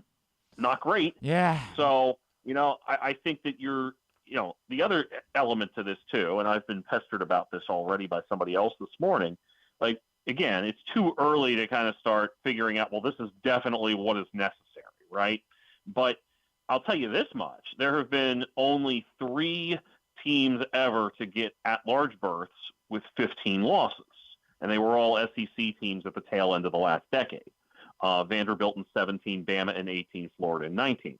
If Maryland were to go 10-10 and split in the Big Ten tournament, but also lose its 2 remaining significant non-conference games at Villanova and at UCLA, that leaves them at 18-15. That scenario does. So there is work for this team to do. It certainly can't afford. It can't. I don't think unless it just gets on a tear here and suddenly finds some shooting in the rest of non-conference play. I think it's safe to say this is not a team that can expect to be one of those Big Ten teams that's thrown a life preserver if it goes 9-11 in supposedly the toughest league in the country that doesn't have but 1 or 2 teams that can make it out of the first weekend of the tournament. So, I don't think they can count on all that nonsense being able to carry the day. Like they've got work to do, and they've got work to do starting Friday. So with that being said, Patrick Stevens with us here on GCR. 1, they see an old friend in Hakeem Hart, but 2, maybe Villanova not quite as good as we thought they were. That's a bit surprising what happened last night. Well, I didn't actually watch that game, but Penn, had gotten off to sort of the start that it was expected to get off to. It won its first 2 games against the non-D1 in Bucknell, and then lost to a St. Joe's team that has some pretty good offense. But they played good defense against St. Joe's. So for them to have a decent defensive game at home at the Palestra against Villanova, not astonishing. Okay. That having been said, you would still have thought that Villanova, with the experience that it has Justin Moore, it has Tyler Burton, the Richmond transfer, it has enough that it probably shouldn't have lost that game. And Moore scored 25 points in that game, so it's not as if he didn't do his part. But Penn's been a decent team here. Maybe not as good as you traditionally think of Penn, but they were 17-13 last year. They were a top half of the Ivy League team the last couple of years. So not a bad team. And Philly Hoops is a little bit of a different animal. That's almost Penn's Super Bowl in a lot of ways. So I think that, everybody's allowed to have a bad day, right? So I think Villanova probably will come out pretty fired up. I would think that if you're Maryland, you would come out pretty fired up too after what happened over the weekend. You would think, wouldn't you? Of course, that is Friday night at the on-campus facility at Villanova, which is not a very big building for a game like this. All right, Patrick, on the local front, I know Towson bounced back, got a couple of nice wins. UMBC, that one I don't want to say is alarming because I'm not going to pretend to know a lot about Marist, but it felt like that was probably a bit disappointing after their offensive performance against Louisville. Yeah, I mean, and Marist has been below 500 in the MAC team the last couple of years. I will tell you this, that Marist is coached by a guy named John Dunn, who was the guy who was at St. Peter's before Shaheen Holloway. And he is gifted at finding ways to turn games into rock fights. His teams play like, and I mean this in a good way, like his St. Peter's teams were generally under-talented, and he made the most of those teams. So, I think for Marist now 2-0, I look at that and I chalk that up as much to, well, that was a John Dunn special in a lot of ways. Okay. And so, but if you're UMBC, there's probably a little bit of, you come back, you're feeling great about yourself. You drop 94 on the road or 93 on the road against an ACC team. And then that's what you do. You probably feel like you would like to have that one back. So, for UMBC, they get 3 games at home this week. They get a non-D1 tonight, and then Sacred Heart and Loyola over the weekend for their MTE event, with Sacred Heart playing Loyola on Saturday. Right, and at that game, Sacred Heart playing Loyola at UMBC, which is at UMBC, yeah. The strange thing. And then UMBC, is it the Sacred Heart game on Friday? Is it like 11 a.m. game, right? It's at 11 a.m. Yeah. Loyola, speaking of which, they got I don't know how good it was, but it was a gutty road win over the weekend. Yes, they went on the road. David Brown with the three-pointer to win it. And it's not like he had 12 points. Deion Perry 21. But they were able to basically, they were up 7 with 10 to play in regulation, gave that lead back, but then were able to figure out a way to win. That's an interesting line for Deion Perry, by the way. 21 points, 4 rebounds, 9 assists, 7 turnovers, 3 steals, 2 3-pointers, and maybe a partridge in a pear tree. Yeah, right. So a lot going on there. But that's a team that you look at now. Chris Kuzemka's healthy. He wasn't in their exhibition game. They haven't played poorly in their first 2 regular season games. They played decent, not good enough to win at Florida, but not terrible. And then we're able to pick off Brown. So they get Binghamton at home this week for their home opener at Reitz Arena before the 2 games over at UMBC. So a real chance for UMBC, or for Loyola, I should say, to get out of the first 2 weeks of the season with a winning record. So that's a good sign for them. And you certainly look around the Patriot League and like Holy Cross doing what it did, won to Georgetown and won on Saturday. All the encouragement I think that you can get, you want to take at this point if you're the Gray. And then we mentioned Towson. The good news for them is they're going to get a lot of television this week. The bad news is it's going to be tough. Yes, I think Houston is a tough ask. Yeah. I mean, that's for a team like Towson that remains. It's a staple of the Tigers and the Pat Scarry era that sometimes that their best offense is just going and crashing the offensive glass. And there were some moments like that the other night against Robert Morris. That was definitely the case against Coppin State, where they out-rebounded Coppin by 31. You look at what they did on Sunday night. It wasn't the greatest offensive display. The efficiency suggests it was better than probably I'm giving it credit for. But those things, crashing the offensive glass, defending, those are the things that Houston does about as well as anybody. So this is sort of strength against strength, and with all respect to the Tigers, Houston's as good as they come. So this is a tough ask Thursday down in Charleston. Then they'll have 2 more games down there. So certainly some TV time. I think that, if you're Pat Scarry, you just want to see your guys compete against a team like that. The thing that he took away, I think, from that first week, that Colorado game we talked about last week, he didn't feel like, those first 5-10 minutes of the second half that they were quite as competitive as they needed to be. And it was certainly not a problem against Coppin or Robert Morris. So if they can put up a competitive show and go down to Charleston, maybe even pick off a game or 2 while they're down there. I don't know if that's particularly likely to get Houston, but maybe a Utah or Wake the next day. That's not out of the realm of possibility. I think that would bode well for them moving forward as well. And on the national front, I guess James Madison is the center of the college sports universe at the moment, and our old friend Tavon Sadler got a nice win down in his new home in Thibodaux, and I guess Arizona was probably the big story of the week, right? Yeah, I think you kind of covered it right there. I mean, like you mentioned, Nicholls State, which comes to College Park next month, comes to College Park and Towson back-to-back next month. Won by 2 at LSU, which is, that's a great win for the Colonels. And it's certainly the sort of win that will attract plenty of attention to Tavon Sadler in his first year there. You mentioned the Arizona Duke game. That's high-end stuff for early in the season. Yeah. Arizona going in and winning by 5. And as for Duke, they're part of a great doubleheader tonight. They play Michigan State in one game, Kentucky and Kansas in the other. And on the Michigan State subject, they, of course, were the overtime losers to James Madison, which then went on and got an even more ridiculous win a few nights later at Kent State, where they were down 5 with 4 seconds to play and found a way to tie it and send it to overtime and then win in double overtime. And then they hung 100 on Howard the other night, a team that had been in the NCAA tournament last year as the MEAC champion. So even without the ranking, it was a fabulous week for the Dukes, who were already supposed to be one of the better teams in the Sun Belt this season. They've got some pieces. TJ Bickerstaff, the former Drexel and Boston College big man. Terrence Edwards is a junior that has been part of Mark Byington's rebuild down there, and some other guys that have certainly been able to contribute. Michael Green and Julian Wooden having super efficient weeks with the minutes that they had. So a lot to like about the Dukes. There's certainly some rattling as this year's FAU. I'll tell you what.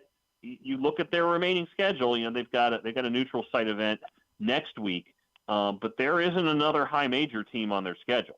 So this is a team that could roll up a pretty good record, particularly in non-conference play. I think the bigger question for them might be, how do you deal with the travel that you have to fight through in that league, where you have these Thursday, Saturdays that are usually on the road together. Yeah. Although as I'm looking at it, it looks like they've only got 4 of those or 3 of those. So it's not maybe as bad as I expected. But nonetheless, a team that certainly looks like it could put up a pretty gaudy win total when all is said. But as you mentioned that, is there any chance they could get in that large, though? It's far too soon to be thinking about that. But the reality is there just aren't going to be that many high-end opportunities. Yeah. Like they will. The one thing, the Sun Belt and the MAC are doing a challenge this year, where that Kent State game last week was the road game for it. So they're doing a 2-game challenge. Everybody plays twice. They had one game that was scheduled the first week of the season on the road for the Sun Belt teams. MAC teams all got home games. There's a weekend in February where the Sun Belt teams will host MAC teams, and those pairings will be determined a couple weeks in advance, like the old bracket busters were. So, that's a possibility where if there's a high-end MAC team that comes in, it's probably not going to be that high-end, but it could be a top 75 win. Okay. It could be helpful. Okay. But there's not a whole lot else floating around out there at this point that looks like that's really going to help them out. All right, very good. It's time for us to play our game. Can Patrick Stevens name the teams that this MLB player played for? Do you have it in you to do almost a still? I've got a 2-time All-Star, but it's an 8-team guy, and it's almost absurd. Do you have it in you to do an absurd one this morning? Yes, I have it in me to do an absurd. All right, 2-time All-Star. I got 3 of the 8. Esteban Loaiza.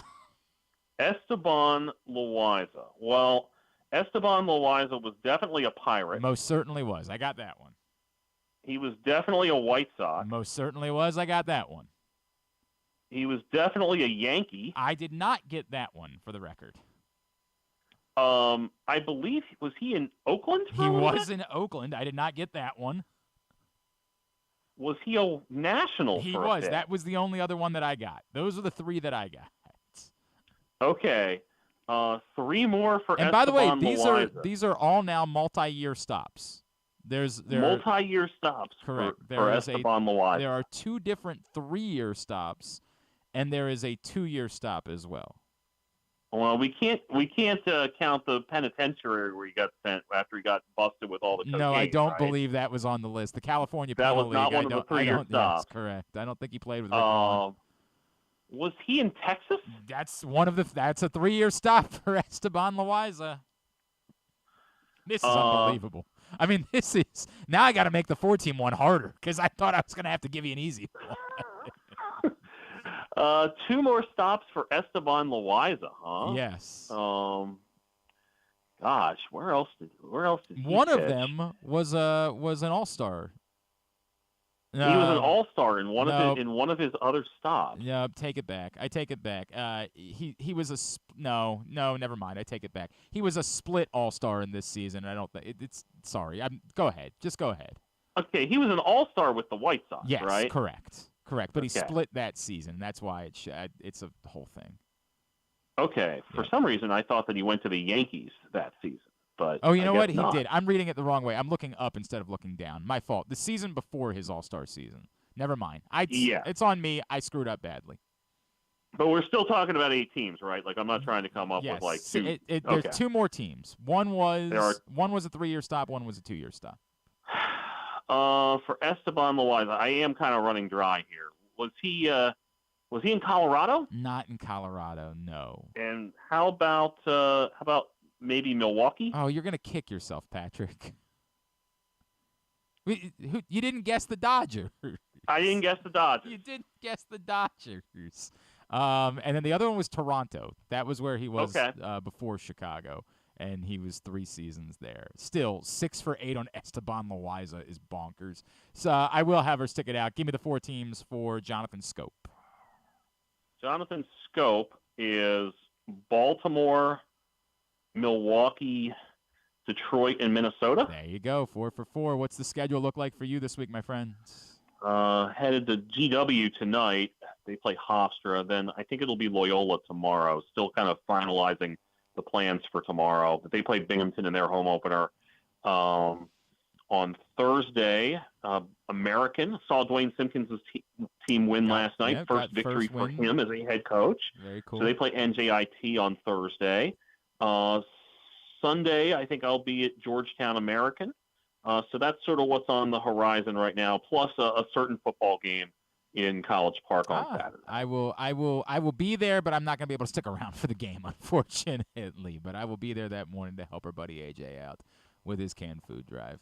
At Discourse, D1S Course is how you follow him. And what should we plug at this point? Washington Post contributor. So very good. Check him out there. And anybody wants to still go buy Blue Ribbon Yearbook at blueribbonyearbook.com. That would be much appreciated as you dive into college hoops this season. Patrick, always appreciate you, sir. Thanks for taking the time. We'll talk to you again next Tuesday. All right. Awesome, Glenn. Thanks so much for having me. It's Patrick Stevens. Joins us every Tuesday throughout college sports season. Oh, hello. Good morning. College basketball and college lacrosse season. Anyway, he joins us every Tuesday. Did you see how that the whole thing played out with James Madison against Kent State? Oh yeah, drew an offensive foul. The ending of that was wild, unbelievable. Wild, Jack, wild. They get College Game Day now this week. I said this on Twitter. I always have this weird feeling when they go to whenever they announce, because my first thought is, wow, that's cool, right? Like, and then my immediate next thought is, oh, does that mean that all the games are S this week? Like, they don't have a good game, so they pick the Big Noon kickoff game is very good. Not really. But then I look this week, and like the obvious game that they could have gone to would have been Washington, Oregon State, which is literally an ABC game on Saturday night. And Oregon State, the James Madison story is good from a storytelling perspective. It's good for ESPN to go down there and talk openly about the situation with the NCAA. It's good for them to, reference what the basketball team has done early on this year. I think the soccer team made the NCAA tournament. Like, there's kind of a neat story at James Madison to tell. So it's a cool place from a storytelling perspective. Ratings be damned. And it's not like Oregon State's going to drive ratings. But that's the interesting part of it, right? From a storytelling perspective, Oregon State is fascinating. There's a program that no one wants that's the number 12 team in the country. I think people expect them to jump even more after the the CFP rankings, right? I don't know where they're going to be in the CFP rankings tonight. But they're not only the number 12 team in the country, they could completely flip the script on the college football playoff based on what they do the next 2 weeks, because they have both Washington and Oregon to wrap the season. Now, I expect that they'll lose both of those games, but right now, it's a great story, and it involves Washington, who's become kind of must-watch in recent weeks. So, I'm a bit confused.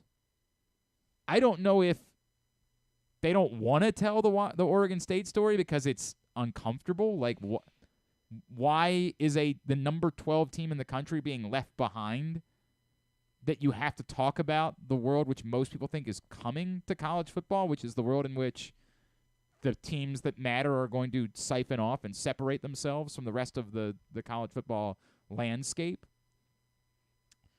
And so you don't want to tell that story, but then why would you be at James Madison? Where, like, nothing they're doing this season apparently matters. Right. Yeah. Like, it's weird to me that they chose James Madison. Also, if it was somebody getting their first appearance on game day, then it's a different, like, if you were going to Tulane or somewhere like that they had never had game day before, those are always cool things because you expect it to be total bedlam. Oddly, they've been to James Madison a few times. When they would do like a 1AA game every year, they like basically it was North Dakota State and Madison that they were going to for whatever weird reason. Those were like the places that they chose Those to are go the best to. teams, I guess. So maybe they just happen to know that like Madison oddly draws good ratings. Like they can't explain it. They do go hard for football down there. They do. I agree Yeah. with that. They do care about football a lot at Madison, but it was just kind of weird to me that that's where they chose to go for game day. I was like, that's a really good game on Saturday night, and it's your game. Presumably the game that Kirk Herbstreit would be calling. Like, maybe you don't have him fly across the country. 6 hour. He's not going to make it. I assume he's going to do a different game. Yeah. I assume that they wouldn't. They'll just send him to whatever SEC game. Tennessee, they have. Georgia play. I think that one's on Is that at noon, CBS. though? I think that's a CBS game. Let's Whatever see. ESPN game is at 7 o'clock, I'm gonna guess that's where they'll send Kirk Herbstreit instead. Florida, Missouri. That smells like the Herbstreit game. I have no idea, but that's just sort of what it smells like. He'll of course be in Baltimore on Thursday night for Amazon Prime's coverage of Thursday night football. Oh, speaking of college football, we first of all say congratulations. Congratulations. Trivia champions last Oh, night. wow. Not champion, we just won the night. Wow, champions. The playoffs aren't until December, but we were victorious. Final week of the regular season. November last 13th night. champions. A lot of drama last night, final week of the regular season. Jeez. And we came up with a big win, come from behind win. There was a good amount of sports last night. Since 2015, there have only been 5 number 1 college football programs. Wow. Which 5 are they? Ohio State. Yep. Alabama. Of course. Georgia. Yes. Clemson. Yes. And man, who would be?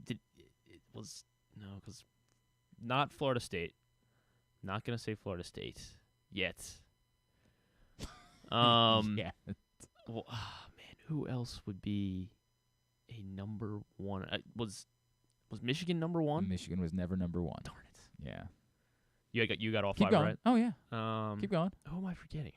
There's probably an easy one here that I'm definitely leaving out. Was Oklahoma a number 1? Nope. Darn it. It is wild. There's only been 5 since Yeah, I 2015. know. And It is I still wild. can't name them all. Yeah. This one to me was very easy. Is it Pac-12? No, I don't think it was. Well, just guess, man. Florida This State. Not Florida State. No. Oregon. Not Oregon. What the heck? Who am I forgetting here? Was it Notre Dame? Not Notre Dame. Jeez. Who am I forgetting here? Keep going. Just keep naming college football programs. Let me. I'm trying. I mean, Washington wasn't. Not Washington. I know they were good. No. They did make the playoff one year. No. Not Washington. I mean, Texas is not back, so not Texas. Not Texas. Who else would USC? Not USC. God. Who? There's a weird blinder that you've got on right now. I know. Where am I? What part of the If I country? told you am what I made this completely- question so easy is you realize there had been 5 teams that had won national championships, so they all had to be number 1. LSU. There you go. Yeah. There you go. Yeah, got it right away. I don't know how. Yep. I don't know why I was blocking out LSU. I like. It was the one year. I started writing them down. I'm like, oh, right, yeah. It was easy at that Yeah. point. What's the name of the championship trophy given to the winner of the CFL? Oh man. Do you really not know this? Is it the command? No. No. You don't know this? What is the trophy of the CFL? I mean, I feel like I've definitely heard it. I can't. This is bad. Pull it out right now. Only one American team has ever won this trophy. It was the Baltimore Stallions in 1995. They were the Alumni Cup. The Grey Cup. The Grey Cup. That was bad, dude. I should know. You know what? Maybe I don't want you to come play. You keep telling me you're going to come play trivia. You haven't shown up once. I think I said once that I. Well, yeah, but you said you wanted to be a part of the team, and you haven't shown up. I'll show up for the last week and I get my ring. Next week is a music theme, Oh. so I don't know if that's. Well, I mean, if you feel like. know. So they also gave you a bonus point if you could name last year's Grey Cup champion, and I was down to 2 teams, and I picked the wrong one.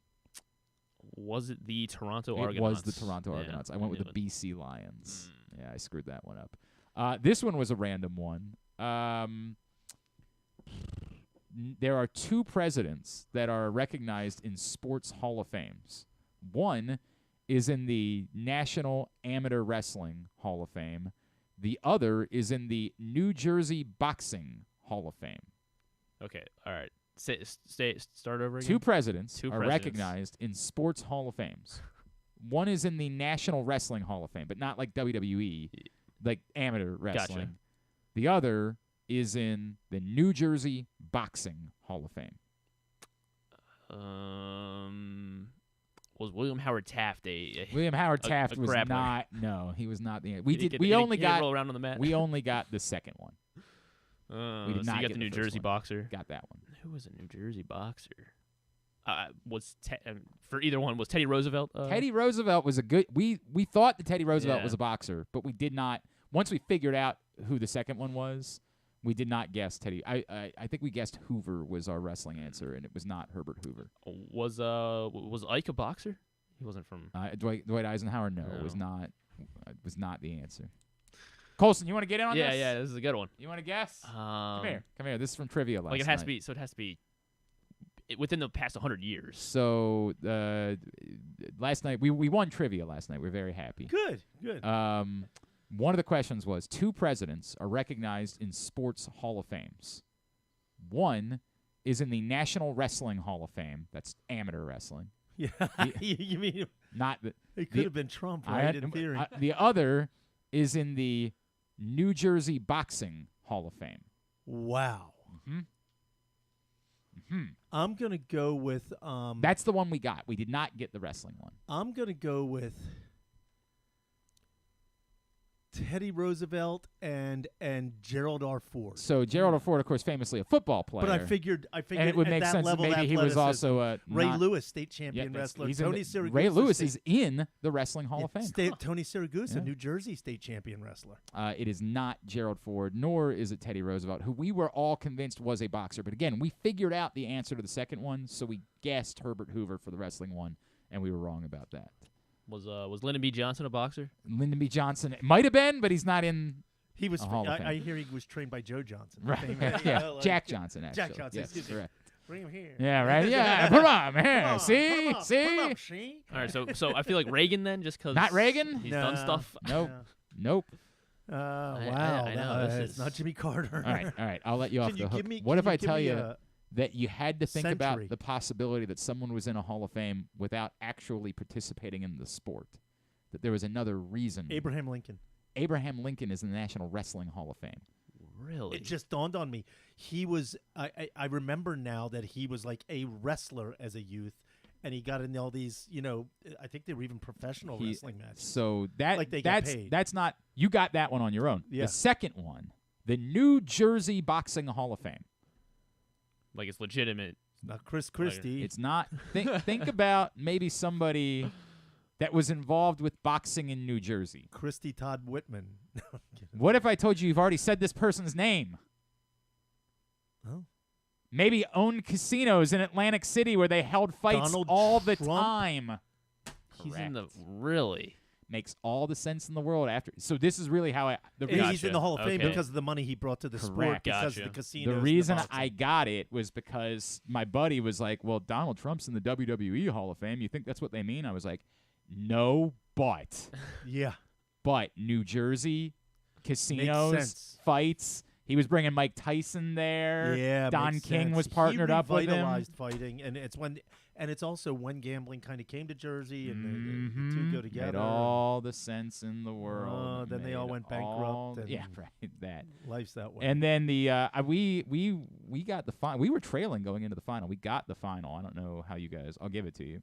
What 1990 nonfiction novel from H.G. Bissinger was adapted into both a 2004 film and a television series that ran for 5 seasons starting in 2006? And I will tell you, this is the quickest I've ever answered a final question. So my ex-wife accuses me of only having what she refers to as Snoopy knowledge. What that means is everything is trivial. Nothing about literature, nothing about art. Understood. Understood. So I would be out on this.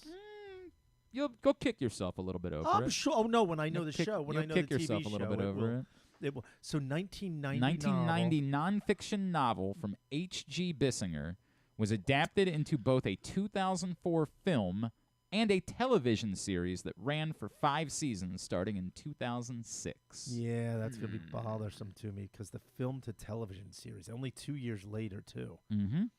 Oh, that's going to drive me a little nuts. Both highly thought of. Both Really? the film and the television series. Highly regarded. Not The Office. Non-fiction I know, novel. I know. Non-fiction novel. Shoot, what show was like based? If I told you that H.G. Bissinger is better known by his nickname Buzz, would that help? Buzz Bissinger? I wish. No. It's not Buzz Lightyear. If I told you that this was also technically a sports question, would that help? Oh, there was a sports show based on. It's the timing that's messing me I know. up. I'm trying. It's not The League. If I told you that I've already referenced this show once on this program today, would that help you? Maybe you should listen. Yeah, I know. Yeah. I mentioned the scene. Oh, from Friday Night Lights? Friday Night Lights. Oh, okay. Friday Night Lights. Immediately, as soon as the question was up there, I was like, would this not- is the easiest question I of all would not time. have gotten And Friday then Night Lights. I looked around and only 2 other people in the entire bar knew Yeah. the Friday Night answer to the Lights. question. So It's kind of in your wheelhouse. yeah, it's in. That's Yeah. I would say that's very much in my wheelhouse, right? I read the book. I Yeah. I watched the show. I watched the movie. Like all 3. Very- I mean, checks. Mariana's Lines. Trench. That stuff's in my Yeah, right. That's wheelhouse, your you know, wheelhouse. You would have been able to K2, help. Tallest point in the Yeah, world, you know. yeah. You could have all helped that us. stuff. There was a category where they're showing like things around the world. Oh, and yeah. we got 2 of the 5. Yeah, I would We got have 2. done well with like pictures and stuff. And you World gotta figure geography. out- Yeah. Okay. Well, come okay. on one of these Mondays. Come help us out if you I would enjoy that. come out. We play at Cooper's North. Come join us. I would enjoy that. We were victorious last night. However, actually it's funny because unlike the Ravens. Correct. Unlike the Ravens, we were tied, and so then we had to do a tiebreaker question, and the tiebreaker question is: in what year did the Hamilton Alerts win their only Grey Cup? Yeah. What year? Yeah. The Alerts. The Hamilton Alerts. 1997. 2006. 2000. You went with 2006, 97. So I would have beaten both of you. The other team guessed 1987. I guessed 1960. It was 1912. Hamilton Alerts. Big winner over here. 48 years off the right answer. Wow. So did you, Big winner. And Yeah. so the closest one Closest got to it? the pin. Oh, Yep, okay. closest to the pin Okay. wins. I was at the Grey Cup in The one they Regina, won or the one they lost? Saskatchewan. I don't know. Because Because where the Stallions won. when they won, yeah. Because Yeah. remember, they lost the first year. So They won the second I've year. never seen anything like it. It was 60,000 people. And it was outdoors. It was outdoors in 60,000 people in the biggest set of what I can only relate as high school bleacher stands Right. you've ever seen in your life. Right. And they were blowing, and the whole thing was going like this. And I was like, okay, well, this is This it, is I'm guessing. unnerving. This is It was unnerving. and boy, did they party for that thing. Well, I mean, what else are you going to do in Canada, dog? That's what Like, what? That's literally what they said. Get You up, know. get up for the Grey Cup. Yeah, right. They It's said it's they're- it's negative 80. They do it Thanksgiving weekend, so it's like negative 80 degrees by that point. They said there's 70,000 people here. This is a big. What else are we gonna do? Right, correct. It was- What the it hell was- else are they gonna There was do? a lot of drinking and a lot of out of town talent there. Oh, dancing. they brought some in for that. Oh, huh? it They was brought some in. never seen anything like How about that? All right. Anything I can plug for you? Tyus Bowser, Tuesday Of night. course, we've been plugging the heck At out of that. Mother's. North Grill in Timonium. As I I'll- said, you got family coming in for And if Thanksgiving. anybody out there can engineer the show, Oh, is that a thing? I think I've got the situation solved. Oh boy. Yeah. G Uh-oh. Stein's gonna hook us up. We're all good. All right, if you say We're so. all good. G Stein, come on. I man, he's do. the All man. right, if you say so. Yeah. I'll trust you. Yeah. Is that a bigger problem that we got to deal with? Yeah. Just random text. Hey, I wasn't. This is on Friday night. I didn't feel like dealing with it then. Random text saying, "Hadn't heard where you're doing the show, so I booked another thing." I'm like, Yeah. what? Doesn't mean that, but you hit the nail on the head with that. I told you. You hit the nail I on the told head. you. I told you. All right. Yeah. That's what it is. Okay, man. I think All right, we pal. got it covered. Thank you. If Thank anybody you. out there knows how to engineer, however, no, We might need a long-term solution. Okay, Might man. need a- Thank you. All right, appreciate Bye. it. That's John Colson, most worshipful Grandmaster. Today's show brought to you by your local Toyota dealer, buyatoyota.com. The Toyota Tacoma comes in a range of models and trim lines, so you can choose the perfect Tacoma to reflect your unique personality and driving habits. Check out buyatoyota.com for deals on new Tacomas from your local Toyota dealer today. Yes? The thing behind you got readjusted again, it looks like. You want me to reset it now? It was 40, right? I believe. Where was? No, I brought it down to 30. Yeah, it dropped 30, but I didn't bring it down much. Right, because Drew had bumped it up to 40, and I thought I brought it to like 36, right? 30, something like that. I believe it was 36. I will confirm. It is 36 is where we were at last week. I'm not gonna move it. I know it's gonna sound crazy after the Ravens lost, but I'm not gonna move it. I'm gonna keep it right at 36. I feel like they're in the group.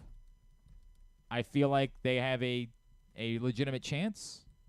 I'm not going to adjust it despite the fact that they lost. 36%. Of course, we're doing with the Lamar meter percentage chance. The Ravens win a Super Bowl during the life of Lamar Jackson's contract. And I'm not moving it. 36%. Wow. That's the number. That's the number. Over a 1-in-3 shot, yeah. I mean, look, I know we were all rabid a week ago, and it was like, my God, this might be the 2019 Ravens and all that. So, like, that kind of hit a thud, and I won't be stunned if they lose Thursday night. But 36. I'll address it at that point. If this becomes, then I'll address that. But right now, I still think they're very much a team that is built. The one thing I haven't brought up this week, and maybe I regret it, is the impact of the late bye. And whether or not that also is hurting them. Like, when you see the defense struggle the way that it did late in that game on Sunday. I mean, also credit to the Browns just not giving up running the football. Agreed on all of that. All. Agreed. But I do think that the impact of having played every week to this point in the season has something to do with that as well. That it caught up to them late in the game. They were on the field a lot in the second half. I don't want to overreact to any of it. I think as long as they split these next two games, they'll be favored to win both of them, right? And it'll be a mini bye after Thursday night. So they get a mini bye. As long as they go into the bye at 8-4, I think they're in great shape, right? I think they get a home game against Pittsburgh. Jacksonville, doesn't look. They look good. Wait, we're at Jacksonville. Yes. Okay. Yeah. All right. So cool. Daunting, obviously, the trip to San Francisco after San Francisco bounced back really nicely this weekend. That is Christmas night, right? Yes. But I think they're okay as long as they're 8-4. I think that they are putting themselves in position that will feel good about them going into the playoffs. They might have 5 or 6 losses going into the playoffs. Is there another game that you'd be okay with them losing after the bye? They should never lose. Because they shouldn't lose the Rams. There's no world in which they should end the regular season with more than 5 losses. And again, they'll be favored to win the next 2 games. They have the Dolphins at the When's the Dolphins? That's like week 17, the second to last game, I believe. But the Dolphins don't beat good teams. Yeah. I'm not trying to say that you can't lose. You shouldn't lose more than 2 games the rest of the way. You could, but you shouldn't. And if you don't, then I think if they're 12-5, we're going to feel very good about them going into the playoffs. So I'm not moving the number. I get it. It was a disappointing loss, but I'm not moving the number yet. We'll address that in the coming weeks. Lamar meter sticks right at 36%. Thank you. All right, when we come back in, we are going to get ready for Waive-Wire Wednesday. Is there any help to be found this week? I don't really know that there is. But we'll ask the question anyway. Joe Serpico, PressBox Fantasy Football expert, joins us next. It's Glenn Clark Radio.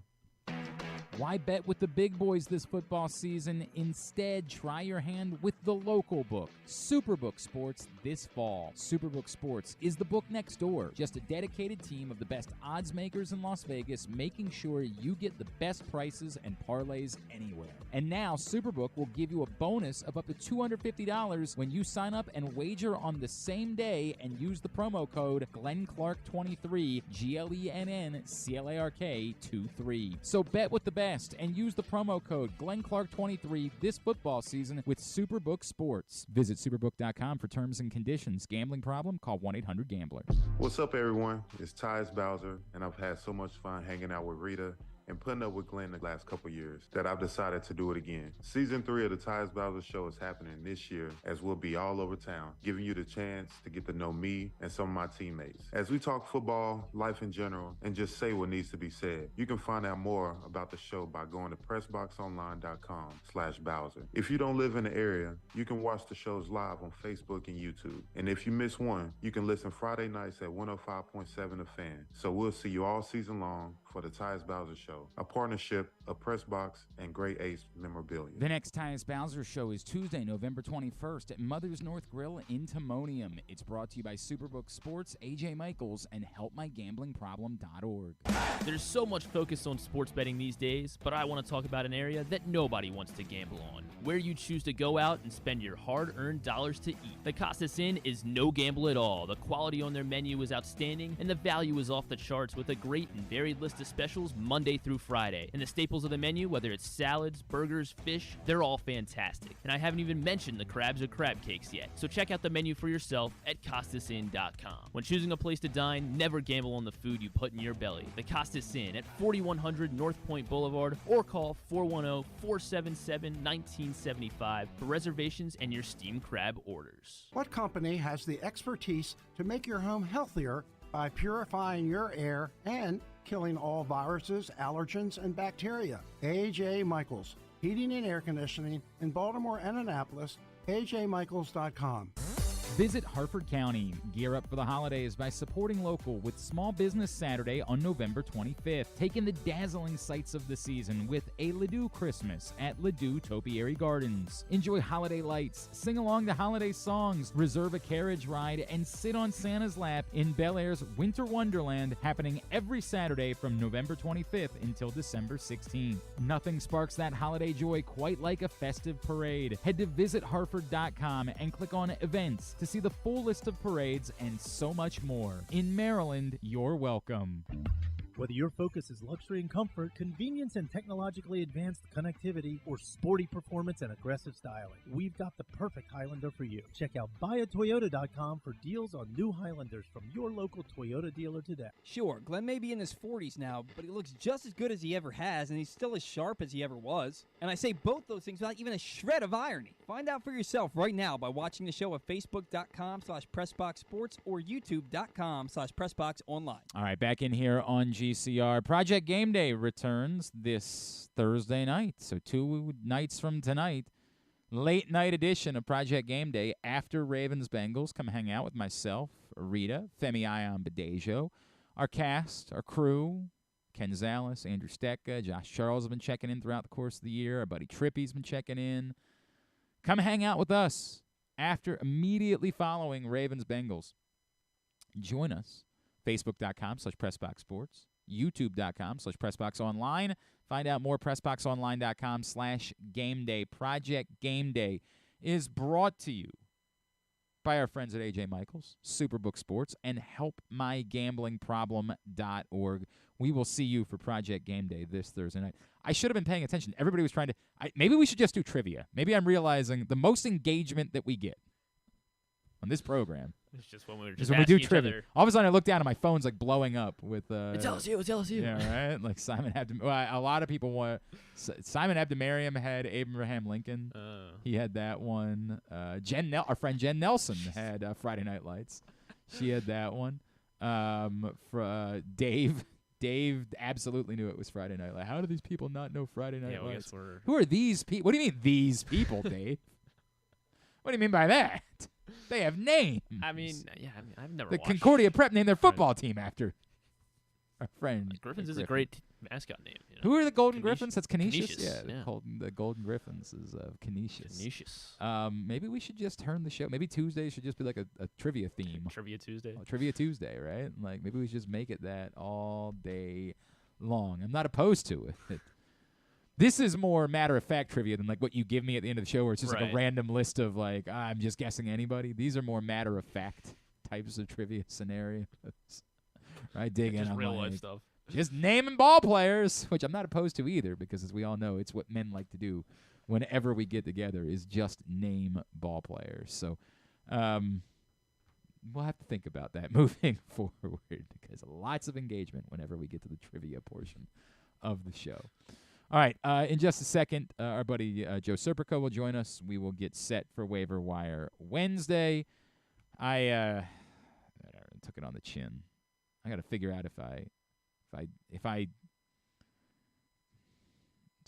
how quickly I need to get Dallas Goedert back because I lost in the league. Remember, I had that scenario last week where I had to drop Dallas Goedert in order to fill the roster, and then I lost to Rita anyway in that league. So now I have a loss and no Dallas Goedert, which is it's quite the bummer. I don't care for that. We all right in there? What happened over there? He said he's got a Dallas Goedert thing going on. Oh, he's got a Dallas Goedert problem, too. All of a sudden, I heard John Colson from the other room. Sounded dejected. I picked up Dallas Goedert in a league where somebody dropped him, so I feel okay about that. I got stole him. Kincaid and Goddard now. So. Look at that. Look at that. I'm going to have to try to make do with Taysom Hill the rest of the way. Your boy. Your boy. Not a good week this week. Yeah, not a great week. Doesn't matter.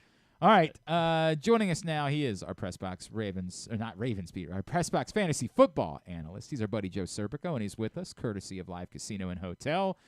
Joe, good morning, pal. How are you? Good morning, guys. I was thinking about you this morning, Griffin. I know you texted me last night saying you needed 20 points from Williams, and you got 19. So that had to be a little bit of a kick in the groin. He wasn't on the field for the final drive, and I couldn't. Perine got all. I guess because Perine's a better pass blocker.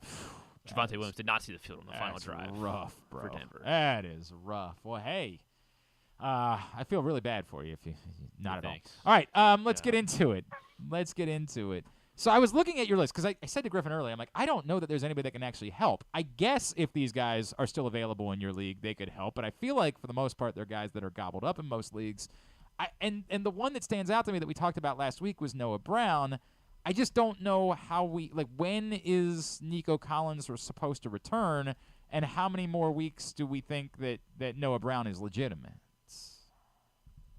Yeah, I agree with what you're saying there. Of all the guys, and Brown we talked about him last week, but I think it is more of a byproduct of Nico Collins not playing. He is supposed to be back this week. Same goes for Robert Woods. That's another reason why Brown was getting more run as of late. Yeah. So that's why I'm not overly trying to grab these guys, but I felt like I needed to at least acknowledge them because of the recent performances. But kind of like you said, it's relatively a rough week for waiver wire purposes. To be honest, I kind of alluded in my article. It's more handcuffing season than anything right now. So I'll come back to that in a second. We talked about Keaton Mitchell a week ago. Then there's the frustration of he looks so good. In the first half, we're all losing our mind. Those of us that play Keaton Mitchell. We said, shows all of you dopes. We knew what we were doing. And then there's no usage. John Harbaugh, gets steamy about it after the game, and then yesterday it says, yeah, we probably should have used him more, and we'll look to do that moving forward. If you don't have to play Keaton Mitchell, where are you this week with whether or not you should play Keaton Mitchell, who is almost certainly not available in any league that involves someone from Baltimore? Yeah, it's funny you say that because I was sitting with a good friend of mine watching the game, and he's a Keaton Mitchell owner, and he just kept kind of rubbing it in my face, especially with the first big play. And then the other thing I will say that I liked is they did try to get him involved on that, I guess you would call it kind of a fade route in the end zone there. Yeah, should have been a touchdown. So they tried to get him involved in the pass game as well. So I do like that. So they are definitely trying to get him touches. Now, of course, you're obviously concerned that he only saw 3 touches, but I do think Harbaugh kind of alluded to it. They are definitely going to get him more involved moving forward. I think Thursday we might see kind of a breakout game from him, just because, let's face it, when the guy does touch the ball, he is electric. All right, so here's my group of running backs. You tell me who I'm playing. Jahmyr Gibbs, Devin Singletary, Isaiah Pacheco, and Keaton Mitchell. Which two you playing? I'm probably going with Gibbs and Pacheco just because they're more proven commodities. I think, honestly, Pacheco has been kind of underrated this year. He's kind of taken over all of the carries in Kansas City. As long as you're tied to an offense like that, you can fall into the end zone a couple times a game. And then Gibbs, the past couple of weeks, has been finally what we were expecting Detroit to do, where it would be 1A, 1B, as opposed to Montgomery and sprinkle in a little bit of Gibbs here and there. So I would definitely go with Gibbs and Pacheco. But of the 4 you mentioned, I'm putting probably Mitchell right after that, just because you're putting him above. You have him above Singletary. Yeah, Singletary had that huge game this weekend. Biggest game of the year for the Texans on the ground. I'm still they have been terrible as a rushing team all year. He, again, kind of just maybe the product of a plan of a terrible defense. They do have the Cardinals next, so that is kind of like the only reason maybe I do consider playing Singletary. But I just like the explosiveness that I'm going to get out of Mitchell as opposed to, Singletary's one of those guys that's just he's getting a lot of touches. That's the reason for his mass production this past weekend. Fair. If we're doing start-sit, my running back situation. I was really trying to just expand upon the conversation about Keaton Mitchell. That's really what I was doing there, Griffin. But go ahead. Let's make it the Griffin show. I got Saquon and Pollard as my running backs, and then I got James Conner and Kareem Hunt. Do I keep starting Saquon and Pollard moving forward? I mean, yeah. I mean in theory, they're not having the greatest of seasons, especially, we know what's going on with, the Giants are basically, they're getting stacked with 10 in the box because DeVito can't throw to anybody. And then Pollard, honestly, has become kind of a disappointment, especially the past month or so. But still think it's one of those things where you got to ride your horses and then kind of wait and see what's going to go on with James Conner. I'll be honest, I can't even remember what he did this past Sunday. He had 73 but he's Yeah, he was, but it's still tied to the Cardinals' offense, so that's my only concern with anybody that's with that team. He is PressBox fantasy football analyst Joe Serpico with us, courtesy of Live Casino and Hotel. I was looking over your list of handcuffs, and the one that stood out is we don't know what's going on with Alexander Mattison. If you're a Madison owner, I would think that Ty Chandler would have to be almost a priority for you this week as far as the waiver wire is concerned. Or do you feel so little about Chandler that you would say I would still wait it out and not try to waste any fab money or waiver priority on that? If you're somebody that is starting Madison right now and don't have a whole lot of options, then yes, you got to throw Chandler a couple dollars at him on your team. And kind of like I did allude a little bit into there, it's the time of the year you much rather have, let's say, a Ty Chandler that you could start maybe 1 or 2 games at running back as opposed to Noah Brown that we just mentioned before. Because what are the chances you're starting Noah Brown over if you're in the situation where you need Brown, you have a pretty terrible receiving room. Let's just put it that way. But if you don't need him, I would much rather stash away, let's say, a Ty Chandler or a Tyjae Spears or some of those guys as opposed to just wasting a roster spot on a Brown that you're never going to start over. Let's say if you have 3 of the top 15 receivers. Yeah, he's intriguing to me as like a potential pickup. Again, only because I don't even really want to get into it at this point. So of these other guys that you mentioned that are handcuffs, again, are any of them guys that you're talking about? When you talk about Gainwell, Spears, Gibson, are any of these guys that you're saying go get them on the waiver wire, or these are all like, hey, if you look at your roster on Thursday and you feel pretty good about there being a spot that you could use on somebody else, go pick them up then? I'm leaning more towards the latter. The only one who I didn't include in there, and that's because it's more probably a 50-50 split, but if he is available, you want to go grab him. That's Jaylen Warren of the Steelers.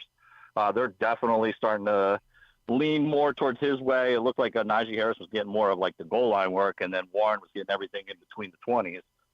So that's one of those guys that, if he's available, maybe make him a priority ad. But the rest of those guys, I'm trying to add on, let's say, Thursday or after the waiver period. And some of them should be already rostered. Like, let's say if you're a Zach Moss owner, you're a Miles Sanders owner, even Antonio Gibson owner, they most likely are rostered.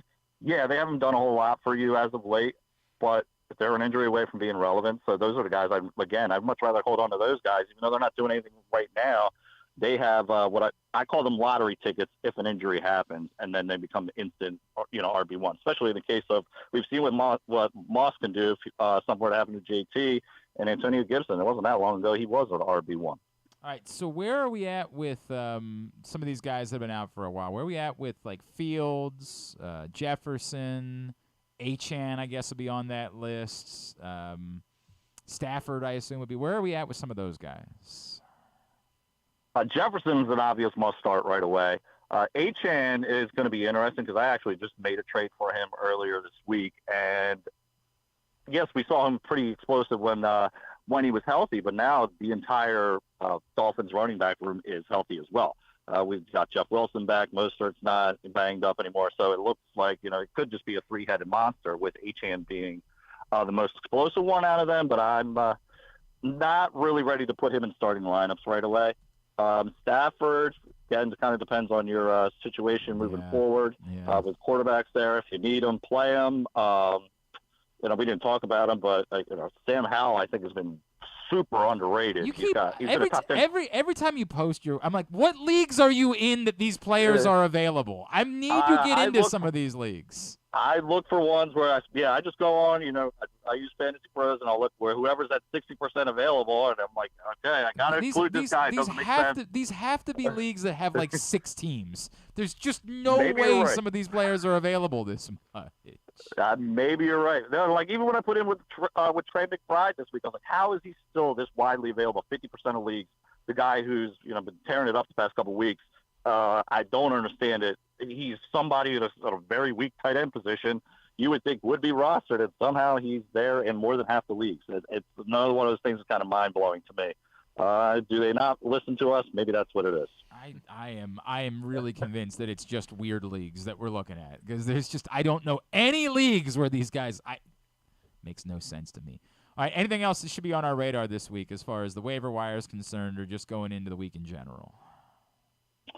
No, bye weeks this week were not like a drag compared to last week. Actually, if you think about it, the teams this week, are you really starting to hold? There's not a whole lot of Pats, Colts, Falcons, and Saints fantasy players out there. Next week we have none. But if let's say you're a Lamar Jackson owner, maybe this week, next week is when you want to start thinking about picking up that backup quarterback for the week 13 bye. But other than that, it's kind of a ride the wave right now and try to make whatever acquisitions you can make if you're in a playoff hunt. Try to bolster up your team as best as you can. All right, go ahead. Yes, it's the Griffin show. I understand. As someone who was very high on Jameson Williams and Christian Watson, what do I do with them for the rest of the season? Do I have to just keep sitting them on the bench and hope that one week they show up, or is it just time to move on completely? I have a little more hope in Watson than Jameson Williams right now. But with that said, the Packers have been probably one of the underperforming teams of the year. I honestly thought way better of Christian Watson going into this year. I know he's still been banged up, but if I'm keeping Watson, and then again, depending on your how your roster shaped out, Jameson Williams is definitely somebody who I was definitely intrigued by, thinking coming off this suspension. But since then, you got to do the performance on the field. We just haven't seen it yet.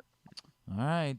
At Joe Serp is how you follow him on Twitter. PressBoxOnline.com is where you see all of his stuff, including the waiver wire. Joe Serpico, appreciate you, brother. Thanks for doing this. We'll talk again next Tuesday, all right? Absolutely, guys. Enjoy your week. It's Joe Serpico, our PressBox fantasy football analyst. Hey, if you haven't picked up the print issue of PressBox yet, it is available for free at your neighborhood Royal Farms. They have the hundreds of locations around town where you find PressBox.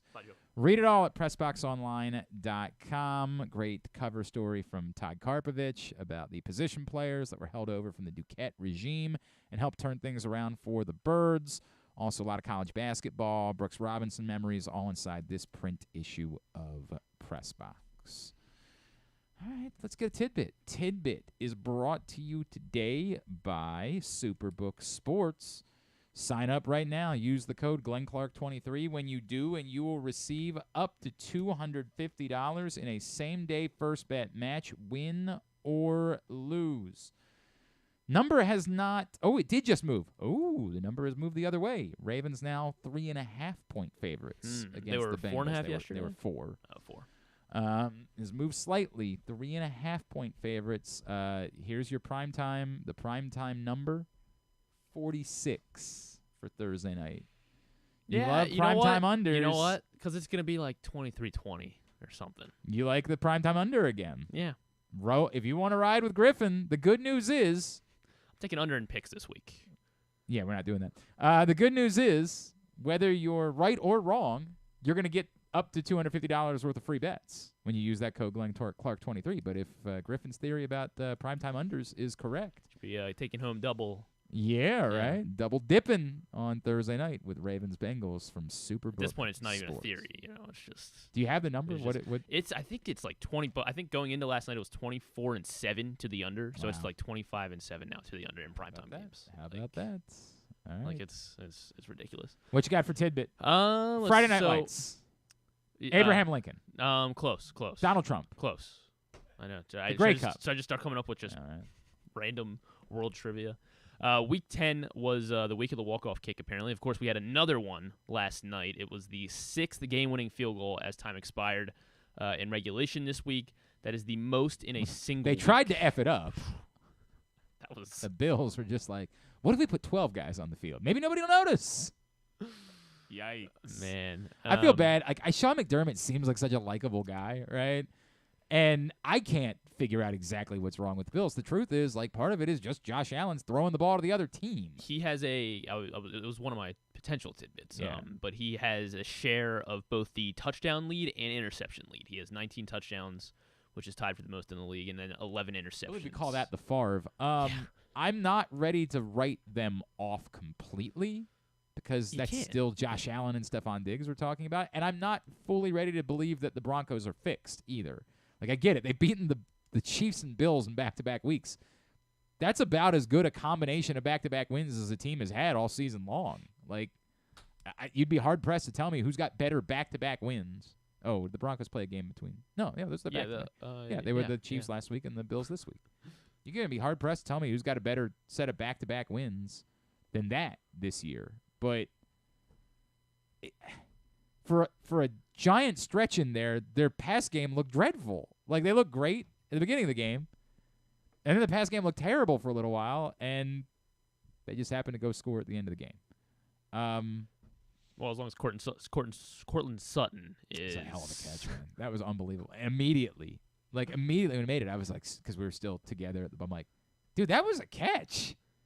And everyone was like, what? I'm like, I'm pretty sure that was a catch. And they showed the slow-mo replay, and I'm like, dude. I didn't have this as a stat, but it was the 2 lowest probability catches in, like, next-gen stat era, so since, like, 2015 or whatever. Yeah. It's Tyler Lockett from Russell Wilson. Right, everybody remembers that one. Yeah, and then last night. Dude, that was... I mean, give Russ credit for keeping the play alive. Remember, that was a 4th down play.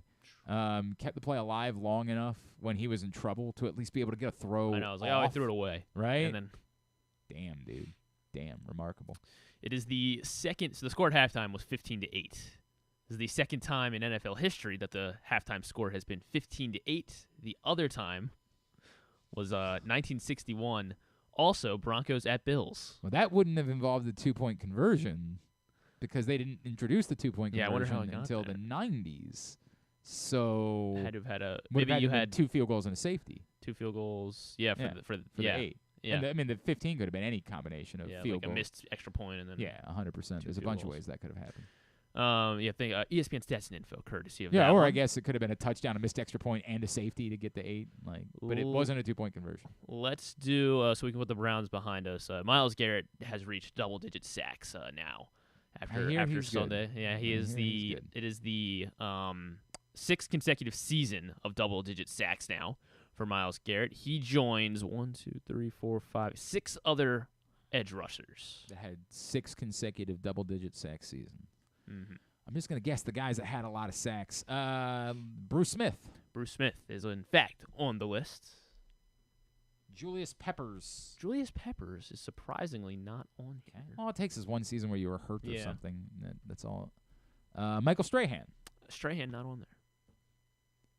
Kevin Green. Not Kevin Green. Okay, these are the all-time leaders. Reggie White. Reggie White is on there. Terrell Suggs. Suggs not on here. Got hurt a couple times.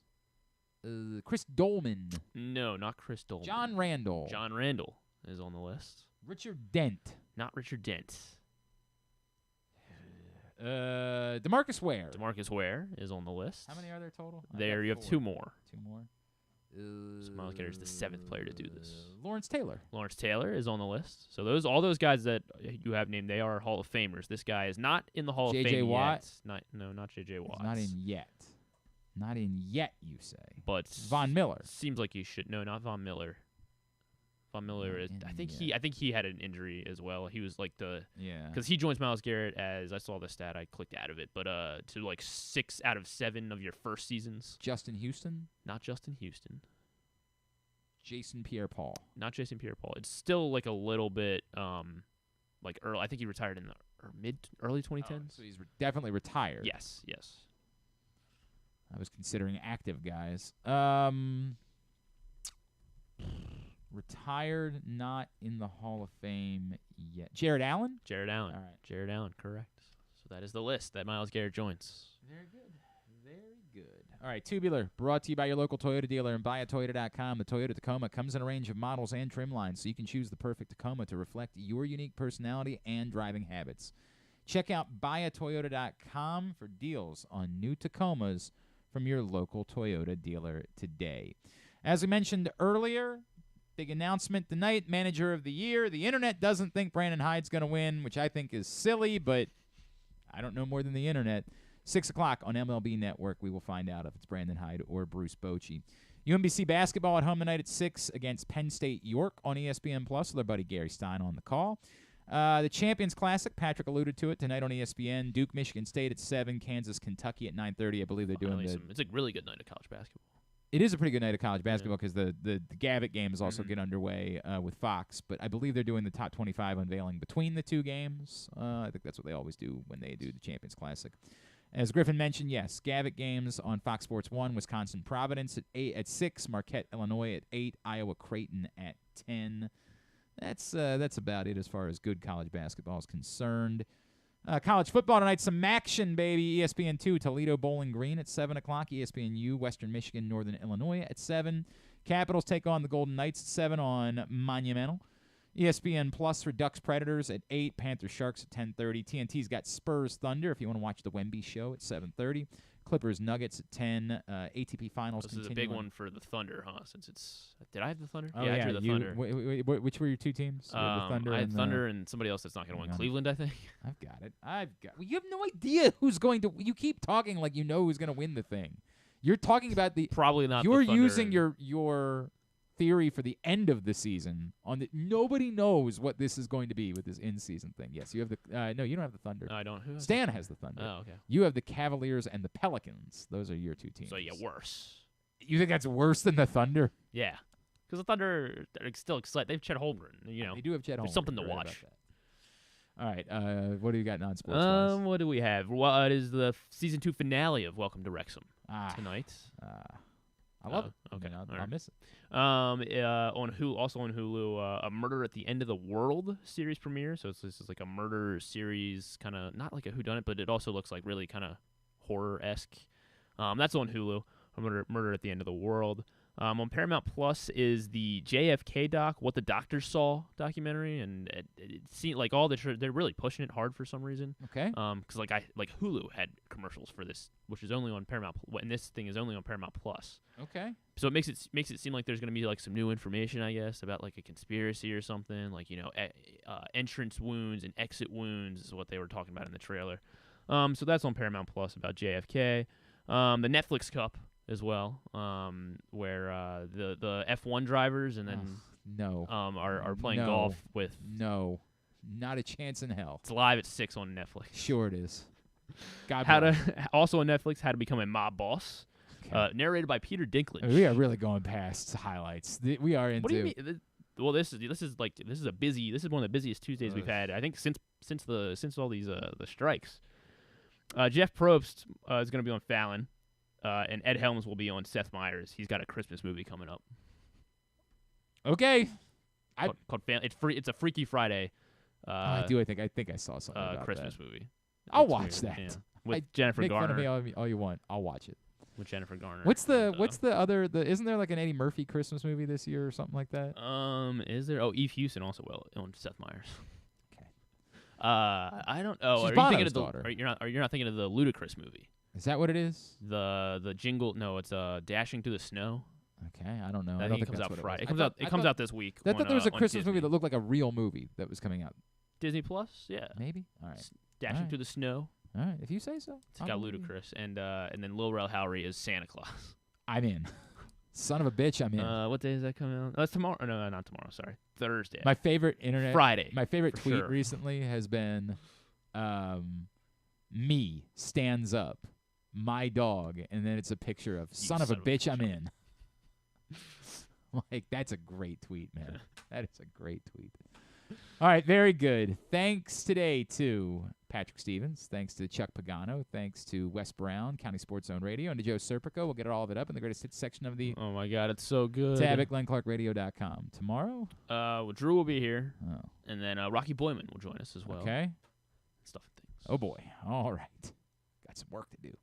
Thanks, everybody at PressBox. All of our great sponsors and partners, including Live Casino and Hotel, the Maryland 5-Star, A.J. Michaels, Baltimore County Police Department, Royal Farms. I got to update this. Costas Inn, Superbook Sports, Guilford Hall Brewery, Mother's North Grill, Harford County, your local Toyota dealer, buyatoyota.com. Thanks to Griffin at Griffin_Bass. Follow us, Twitter, Instagram, and TikTok at Glenn Clark Radio. Have a great Tuesday evening. Go Brandon Hyde. Go UMBC Hoops. Duke sucks.